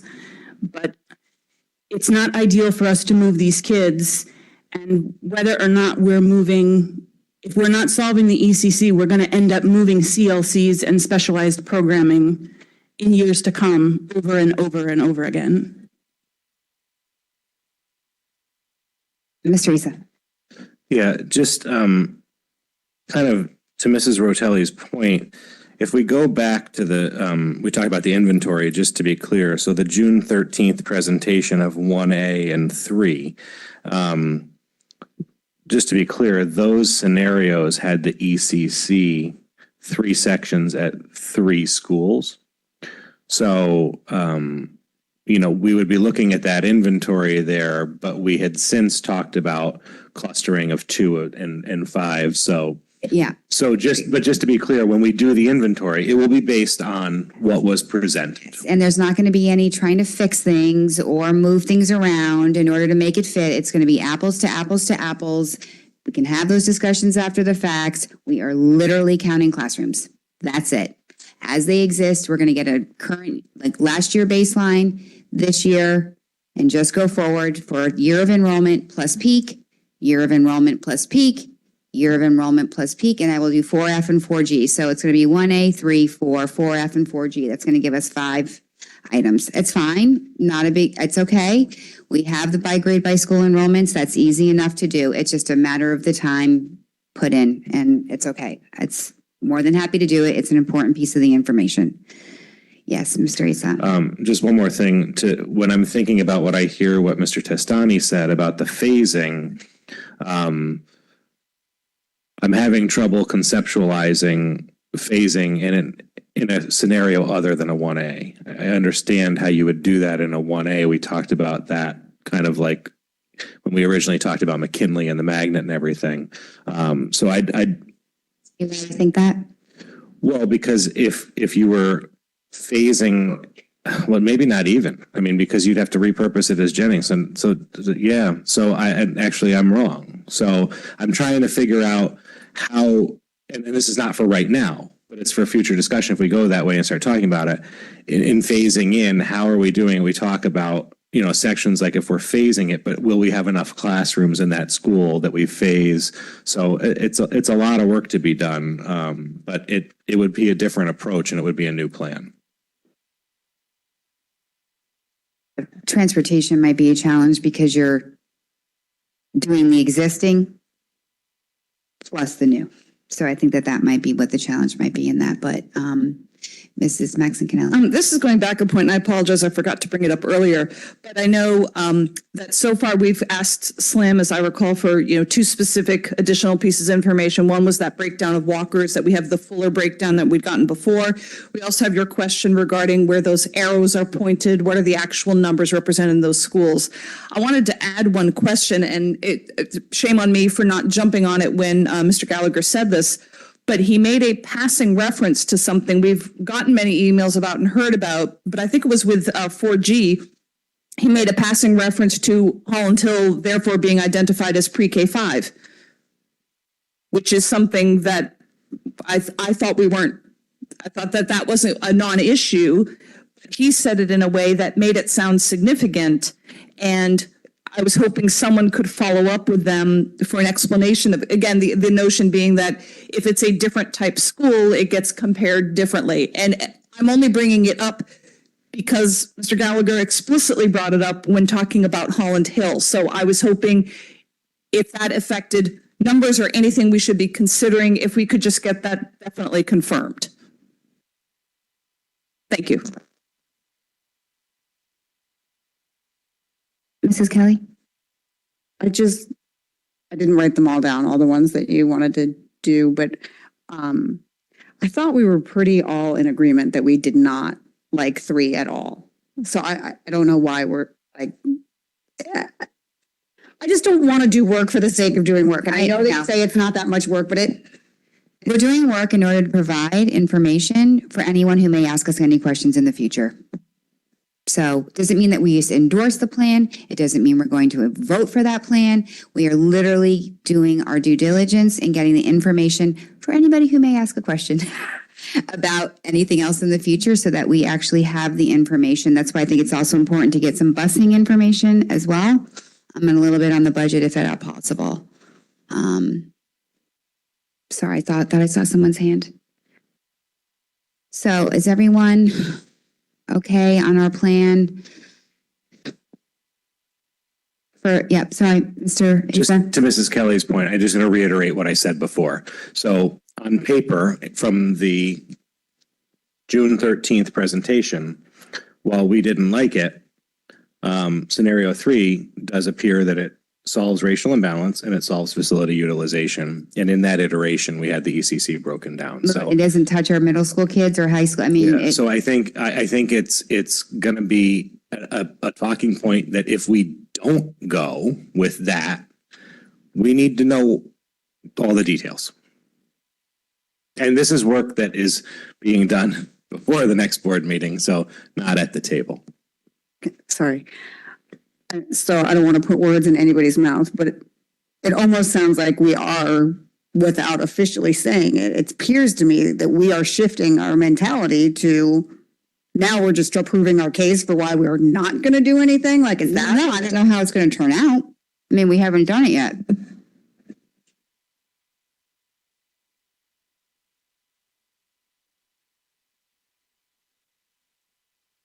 Madam Kelly. I just want to come back to the point which somehow I apparently I interrupted myself because I don't remember seeing it through. But that idea of going through these scenarios, which may or may not end up with a conclusion of XXXX not working, we as a board need to be prepared for the next step. And obviously, last meeting, we saw what happens when things get really messy. So I'm kind of asking for homework of, I don't want us just all sitting around the table staring at each other saying, now what? I mean, talk about an unproductive use of time. So I'm kind of throwing out there, do we need to start brainstorming certain things now? Do we need to be charged with picture none of these work? I don't know, but I just know I don't want the doe in the headlights moment at the next meeting. Now what, when we could have somehow to any degree prepared now. And I'm kind of just tossing it to you for suggestions.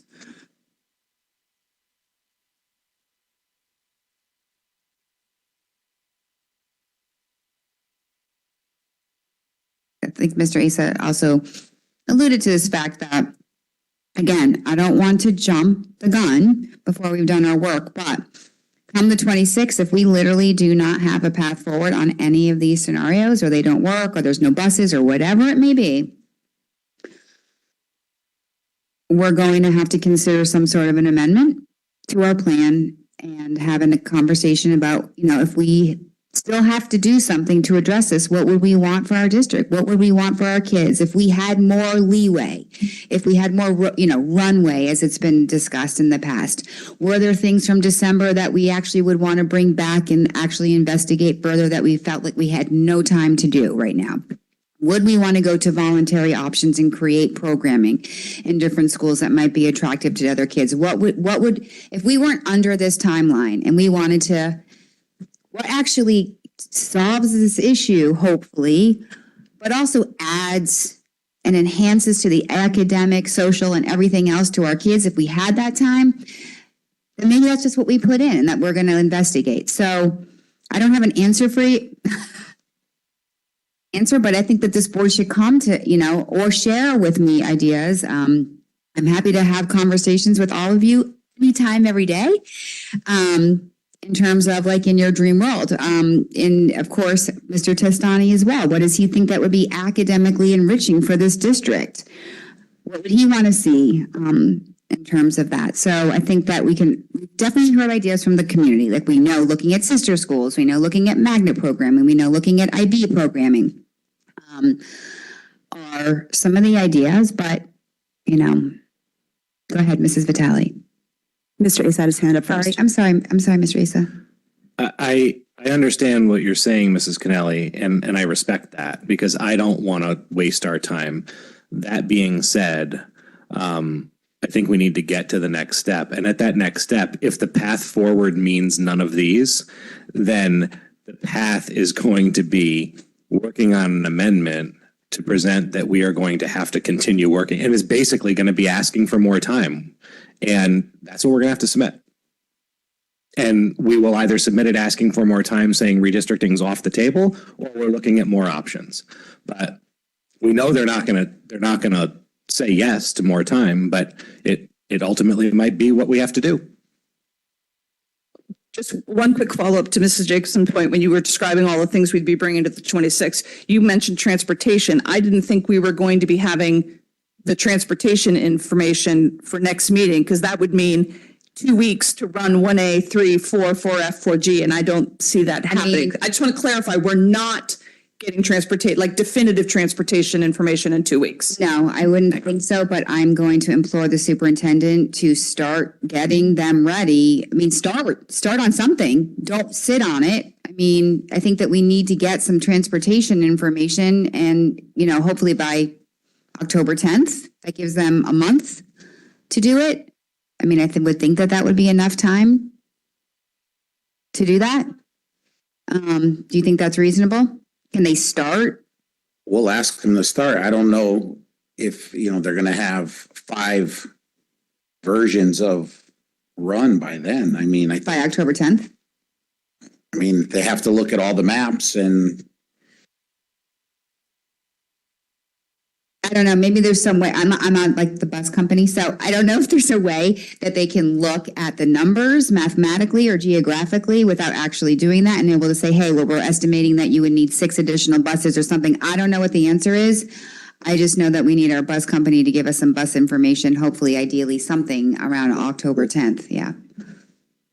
2 questions. Every time we go to them and ask them I know we haven't really yet, so to do this, is this just part of their contract, or are we paying extra for this? I was just going to say, anything's possible if we pay them. I think it's going to require some funding because they're going to have to. Down 10 buses They're going to are in the budget, so. They're going to have to do this outside of the workday, I'm sure, because they are just not sitting around running scenarios, transportations for us. So. And are we asking? It's just part of the feasibility issue. At the end of the day, we have to know not only do they fit, but can we actually transport these kids? It is part of this package. We must know this information. So we need to get the busing information. Mrs. Vitale. I would be interested to know how much that's going to cost. to run the transportation for scenarios that if the majority of this board right now knows they're not going to pass in any way, why are we spending the time and the money? And when staff could be, I mean, just in terms of, I understand wanting to get the best picture, but I also think, I'm guessing that some people already know that based on what we have right now, they're not going to vote for it. And they're not going to vote for it, even if you could provide the transportation. So difference of opinion, but I would want to know if it's going to come for an added expense. For an added expense to run these scenarios for I all. don't think it's really an added expense if we are paying for 10 buses that we don't have right now. Well, we have right? We're down 10 buses. Yes, we are. Okay. Yes. Okay.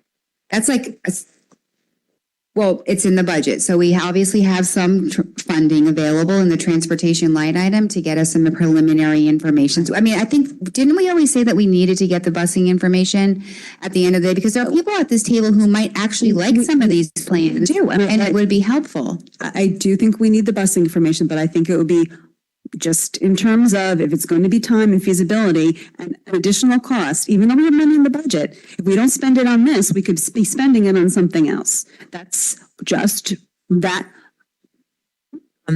Thank you. I'm also interested in the busing information, but I wonder if there's a way to give them, because I don't understand how they calculate this, to give them a directive that if they reach a point where it's not feasible, they stop. So like, do we need to see every detail of how many, I mean, I don't know if we, is there sort of like a threshold for like, hey, this doesn't work and now we're just going to not waste our time continuing? Does that even make sense? I don't know. I think they're gonna have to put in the maps and see by grade what schools and where, then run the routing on them. I don't think it's that simple. But they can answer that. Tomorrow we can ask how long it would take, given each scenario. And what manpower, because again, I think they're gonna have to do it after hours. They're not gonna be able to do it within their workday. They're all, I'm sure, committed to doing something. So there has to be a willingness for them to work outside of their workday on this for us. I just want to be realistic that. Mrs. Guernsey.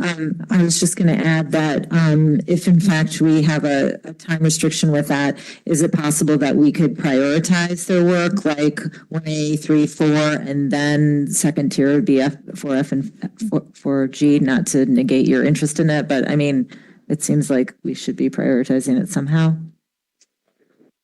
Thank you. Mr. Issa. I think ultimately we're talking hypothetical. So I think that the ask is for the superintendent to talk and Angeles to talk to first student and find out. I do believe there is a way that they can input the geo maps into our software, and it knows our existing students and it knows projections of what grades they're going into. So I believe there should be some automation to it, but we don't know, so it's not worth talking about this anymore. I think we move on. We've asked the superintendent and Angeles to find out from first student. Great. All right. Anything else on this? Oh, Mrs. Maxon Kennelly. Kill me. But I want to throw one other brand new softball into this, and it's to give flexibility.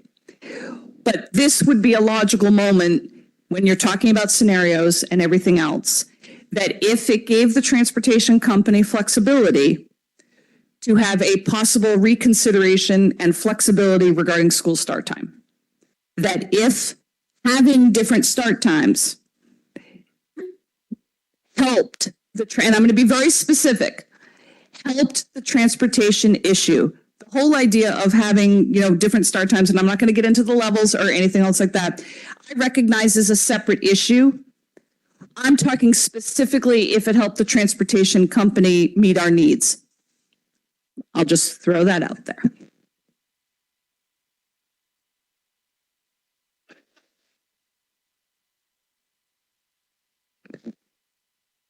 Mrs. Kelly. I just want to throw out there that I understand that we want to see if it works. I get that.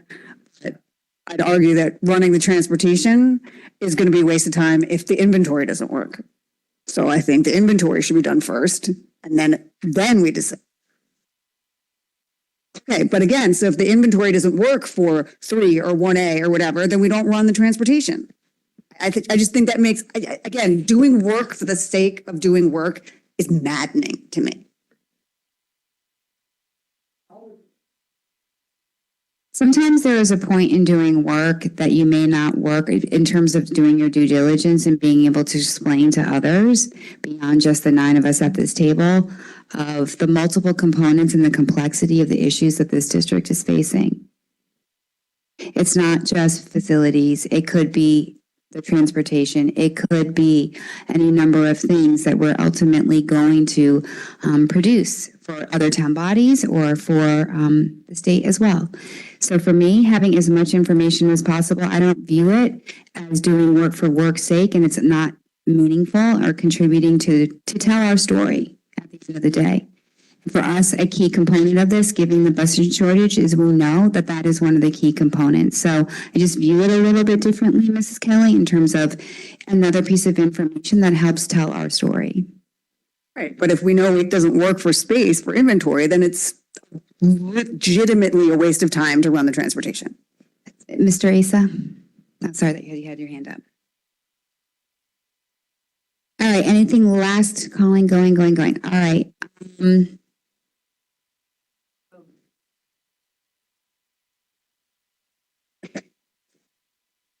I can't see my clock. Mr. Asa, what time does that say? 10:43? All right, I'm going to make a motion to suspend the, I'm going to ask for a motion to suspend the rules by someone, please.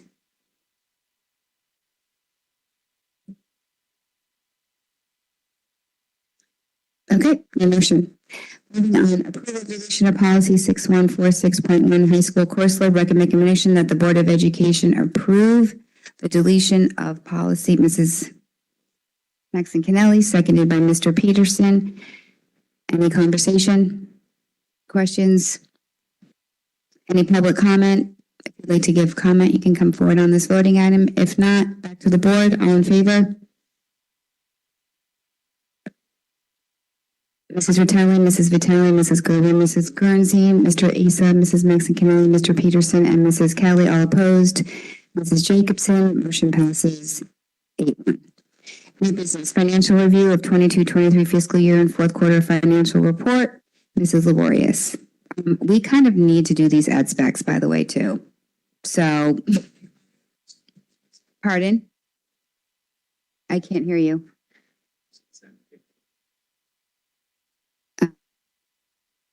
Financial review because we're going before the Board of Finance. So, no. Sorry, Mrs. Vitale, did you want to say something? All right, Mrs. Laborious, thank you. Maybe just, we've read it. I'm sorry. Okay, go ahead. Thank you, Ms. Jacobson. Okay, so you have in your packet enclosure number 3, a summary of the pre-audited accounting of the 22-23 financial reports. It's final and has been reported to the state through the EFS as of the September 1 deadline, and you'll have the audit results at the end of December 2023. The first page captures the first 4 rounds of transfers that we've already accomplished. So it's just a summary form showing what the board voted on with the dates. So if the public wanted to refer back to those memorandums, for example, in round 1 on October 7th, the board voted to transfer, for example, the funds from the crossing guard the support services budget, contractual budget, to the paraeducator line for special education, and so on and so forth. So those first 4 rounds were voted on by the board. As a result of the year-end closing, we had a few final transfers that were made to clean up the budget, and as a result of the year-end process, the first being, I'll call your attention to the Bates numbering. So page number 1 of 33 in your packet, enclosure number 3. Round 5 is the year-end timesheets, which is basically at year-end, we don't encumber for those part-time things that happen over the summer. So this was a transfer that was necessary to cover cover those costs for the year end. A transfer of $449,000 from the category major classification 3, pupil personnel services, to the areas described below, mainly because of a classification for transportation. So a majority of that surplus was, we initially were counting the surplus for transportation in the general maintenance category, which wouldn't have required a transfer, but it actually occurred in special education. In addition, there was some additional tuition funds.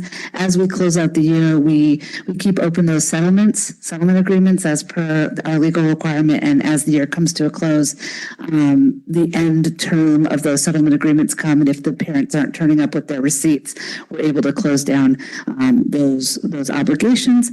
And so that resulted in us being able to purchase the testing devices that we needed at year end, to fund an ADA accommodation that we were required to make, as well as there was the athletic trainer contract that was mentioned earlier by Gina and by Todd. Finally, there was a transfer of money from the school support account into the capital account to purchase kilns from our waterfall for the kiln replacement. It's a multi-year replacement. So at the end of the year, you'll see at the bottom of the page 1 of 33, a summary of those major classifications. We transferred out about $3 million and in about $3 million, again, as a result of the personnel, the balances as a result of the challenge finding paraeducators, which thankfully the board righted with giving additional compensation to paraeducators, and that will hopefully help next year. And then the transportation shortage that we also spoke about earlier, that's continuing into this year. We'll inform you in Q1 and Q2 as we need to do transfers if unfortunately we're unable to fill those bus vacancies again. So the day we're giving back $160,554 to the town. That's the end result. And I'll pause there because I know it's a late meeting. If there's any questions, please feel free to ask. Any questions? No questions. Thank you so much. Thank you very much.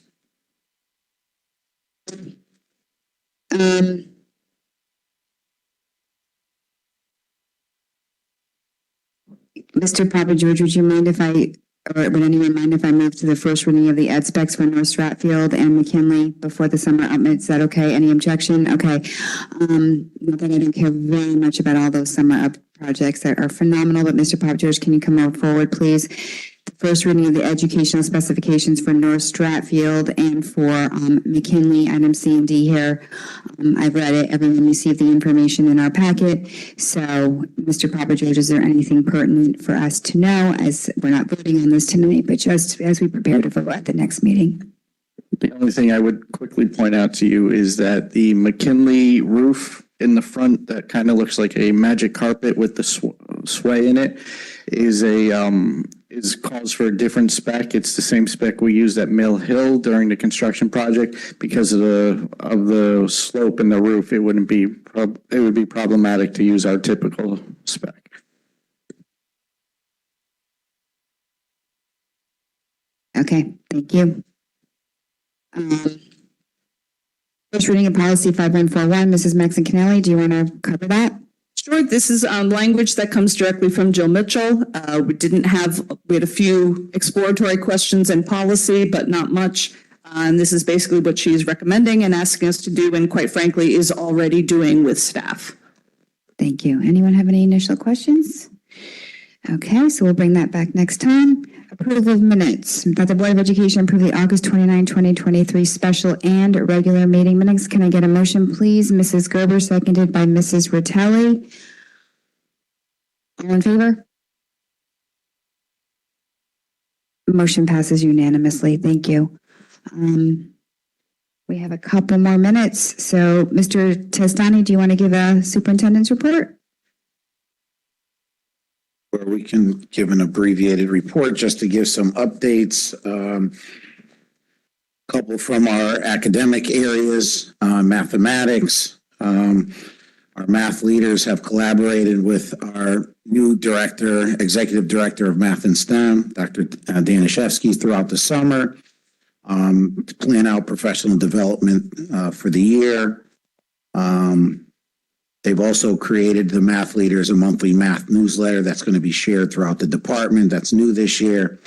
And the MSTs continue to collaborate and plan. It seems like the feedback of the accelerated math program being held within each of the elementary schools has been off to a good start. So we're monitoring that throughout the year, meeting with staff, making adjustments to see if we can make any improvements throughout the year and if we need to make any adjustments for next school year. But overall, it seems to be going extremely well. Feedback from actually the educators that Dr. Danishevsky has shared with me is also very positive with their experience. So kudos to their hard work and under the leadership of Dr. Danishevsky.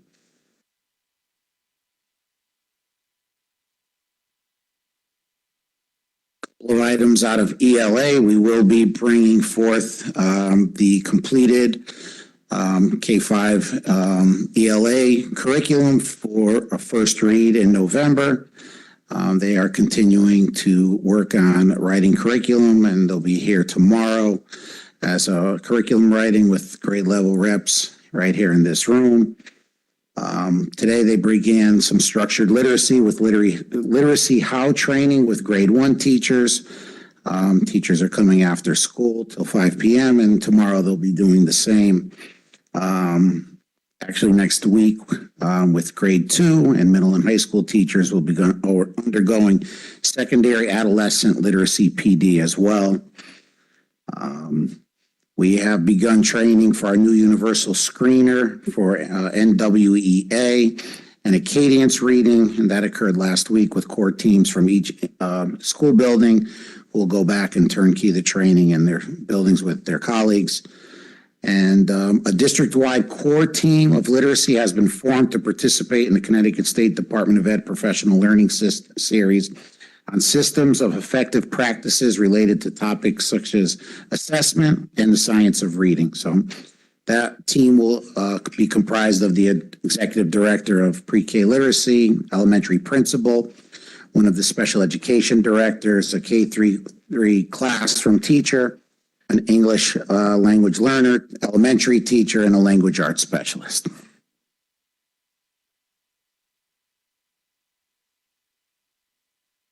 And one last thing, we didn't give the update last meeting, but we are down to 6 teacher vacancies throughout the district. That's much better than we were at this point last year.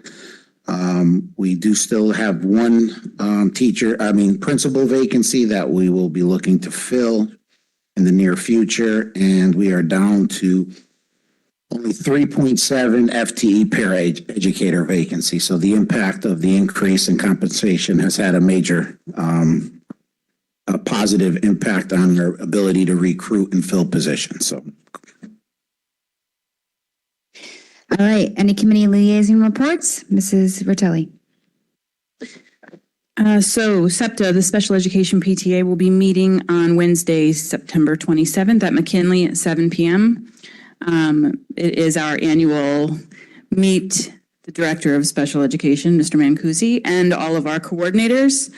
Of course, Mr. Testani, you are welcome to come.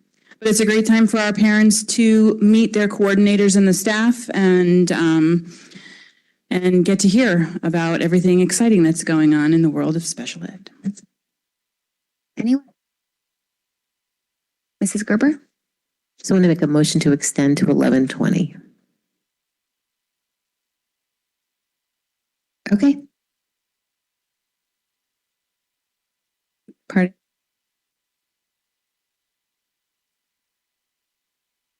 All right, well, I'm just going to go ahead and there's been a motion on the table. There's a second. All in favor to extend and suspend the rules and extend to 11:20. All in favor? Mrs. Gerber, Mrs. Vitale, Mrs. Jacobson, Mrs. Maxon Kennelly. All opposed? Mrs. Rotelli, Mrs. Guernsey, Mr. Asa, Mr. Peterson, and Mrs. Kelly. Motion fails 4-5. Hey, I'm sorry. Was there another committee liaison? Oh, sorry, Mrs. Gerber, go ahead. Oh, that was it? You didn't, I thought you had an update. Okay. Open board comment. All right, so we'll bring several of these items back next time, including our maintenance projects and some of these other items. So with that, can I get a motion to adjourn, please? Oh, sorry. All right, we'll go to public comment.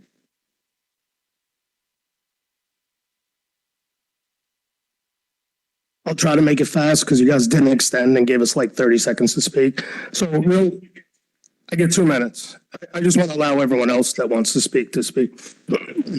So thank you, Mr. Asa. I really appreciate you finally saying what the public needed to hear, that these plans may not work. And if they don't work, that you guys are willing to push the vote or figure out another venue. I think it was really important for the public to hear.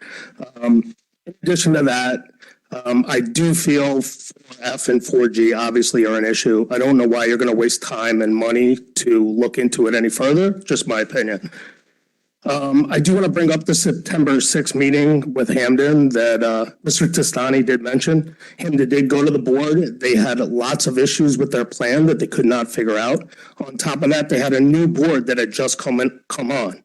So they had asked for more time, and they did come up with a little bit of a plan of what they wanted to investigate. But their big reasoning was that new board has come on board, and they wanted to give them a time to figure it out. So I hope you guys may think about that approach. I do also want to briefly talk about trainers and bringing them on as Fairfield public school employees. I think it's very important. I was a student athlete. The trainers were very, very important to me, and having a different trainer every week or every month is not a good way for an athlete to be living with any pain or rehab, etc. Last, really quick comment, in terms of the AC, in real estate, I hear all the time, AC systems are at their useful or end of their useful life. Typically, this refers to stuff that's R22 or stuff that has been slowly phased out. Doesn't necessarily mean a system's not working. So if the system is working, I would prefer you guys to look at getting AC to everyone who does not have AC and not worrying about these R22 or these systems that are working, but yes, are being phased out. Thank you.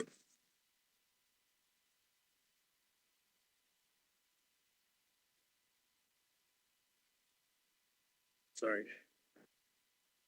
Justin Zamparelli, 88 Catherine Terrace. Traditional redistricting doesn't work. We've heard it over and over. It's ineffective. It's frankly cruel to our elementary school students. If you really dig into these numbers, even to be considered good, the schools are supposed to be within 20% over the last 5-year average. I note that SLAM presented a 7-year average. The 5-year averages are not as good.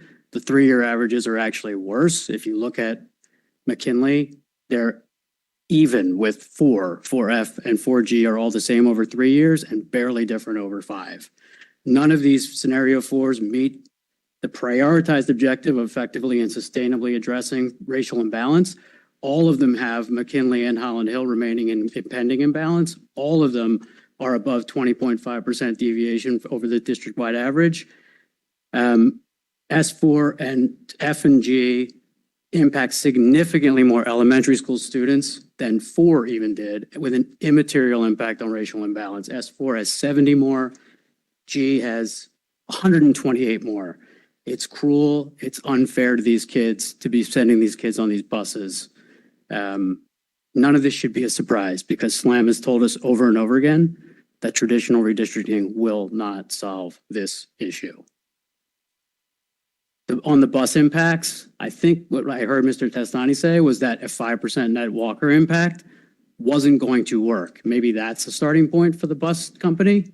Like, does 5% net walker, which I don't think even gets close to measuring the actual bus impact, does that not work? Because if that doesn't work, then all of scenario 4s are off the table. And frankly, I think 1A is close to off the table, and you're only left with 3 that actually has a half decent net walker impact. And that doesn't even take into account the fact that there are people like us who live 0.6 of a mile from our school and walk and ride the bus, but I don't ride the bus. Sorry, thank you. Thank you. Sorry, everyone. With that, I'm going to take a motion to adjourn we're done. Thank you. Bye.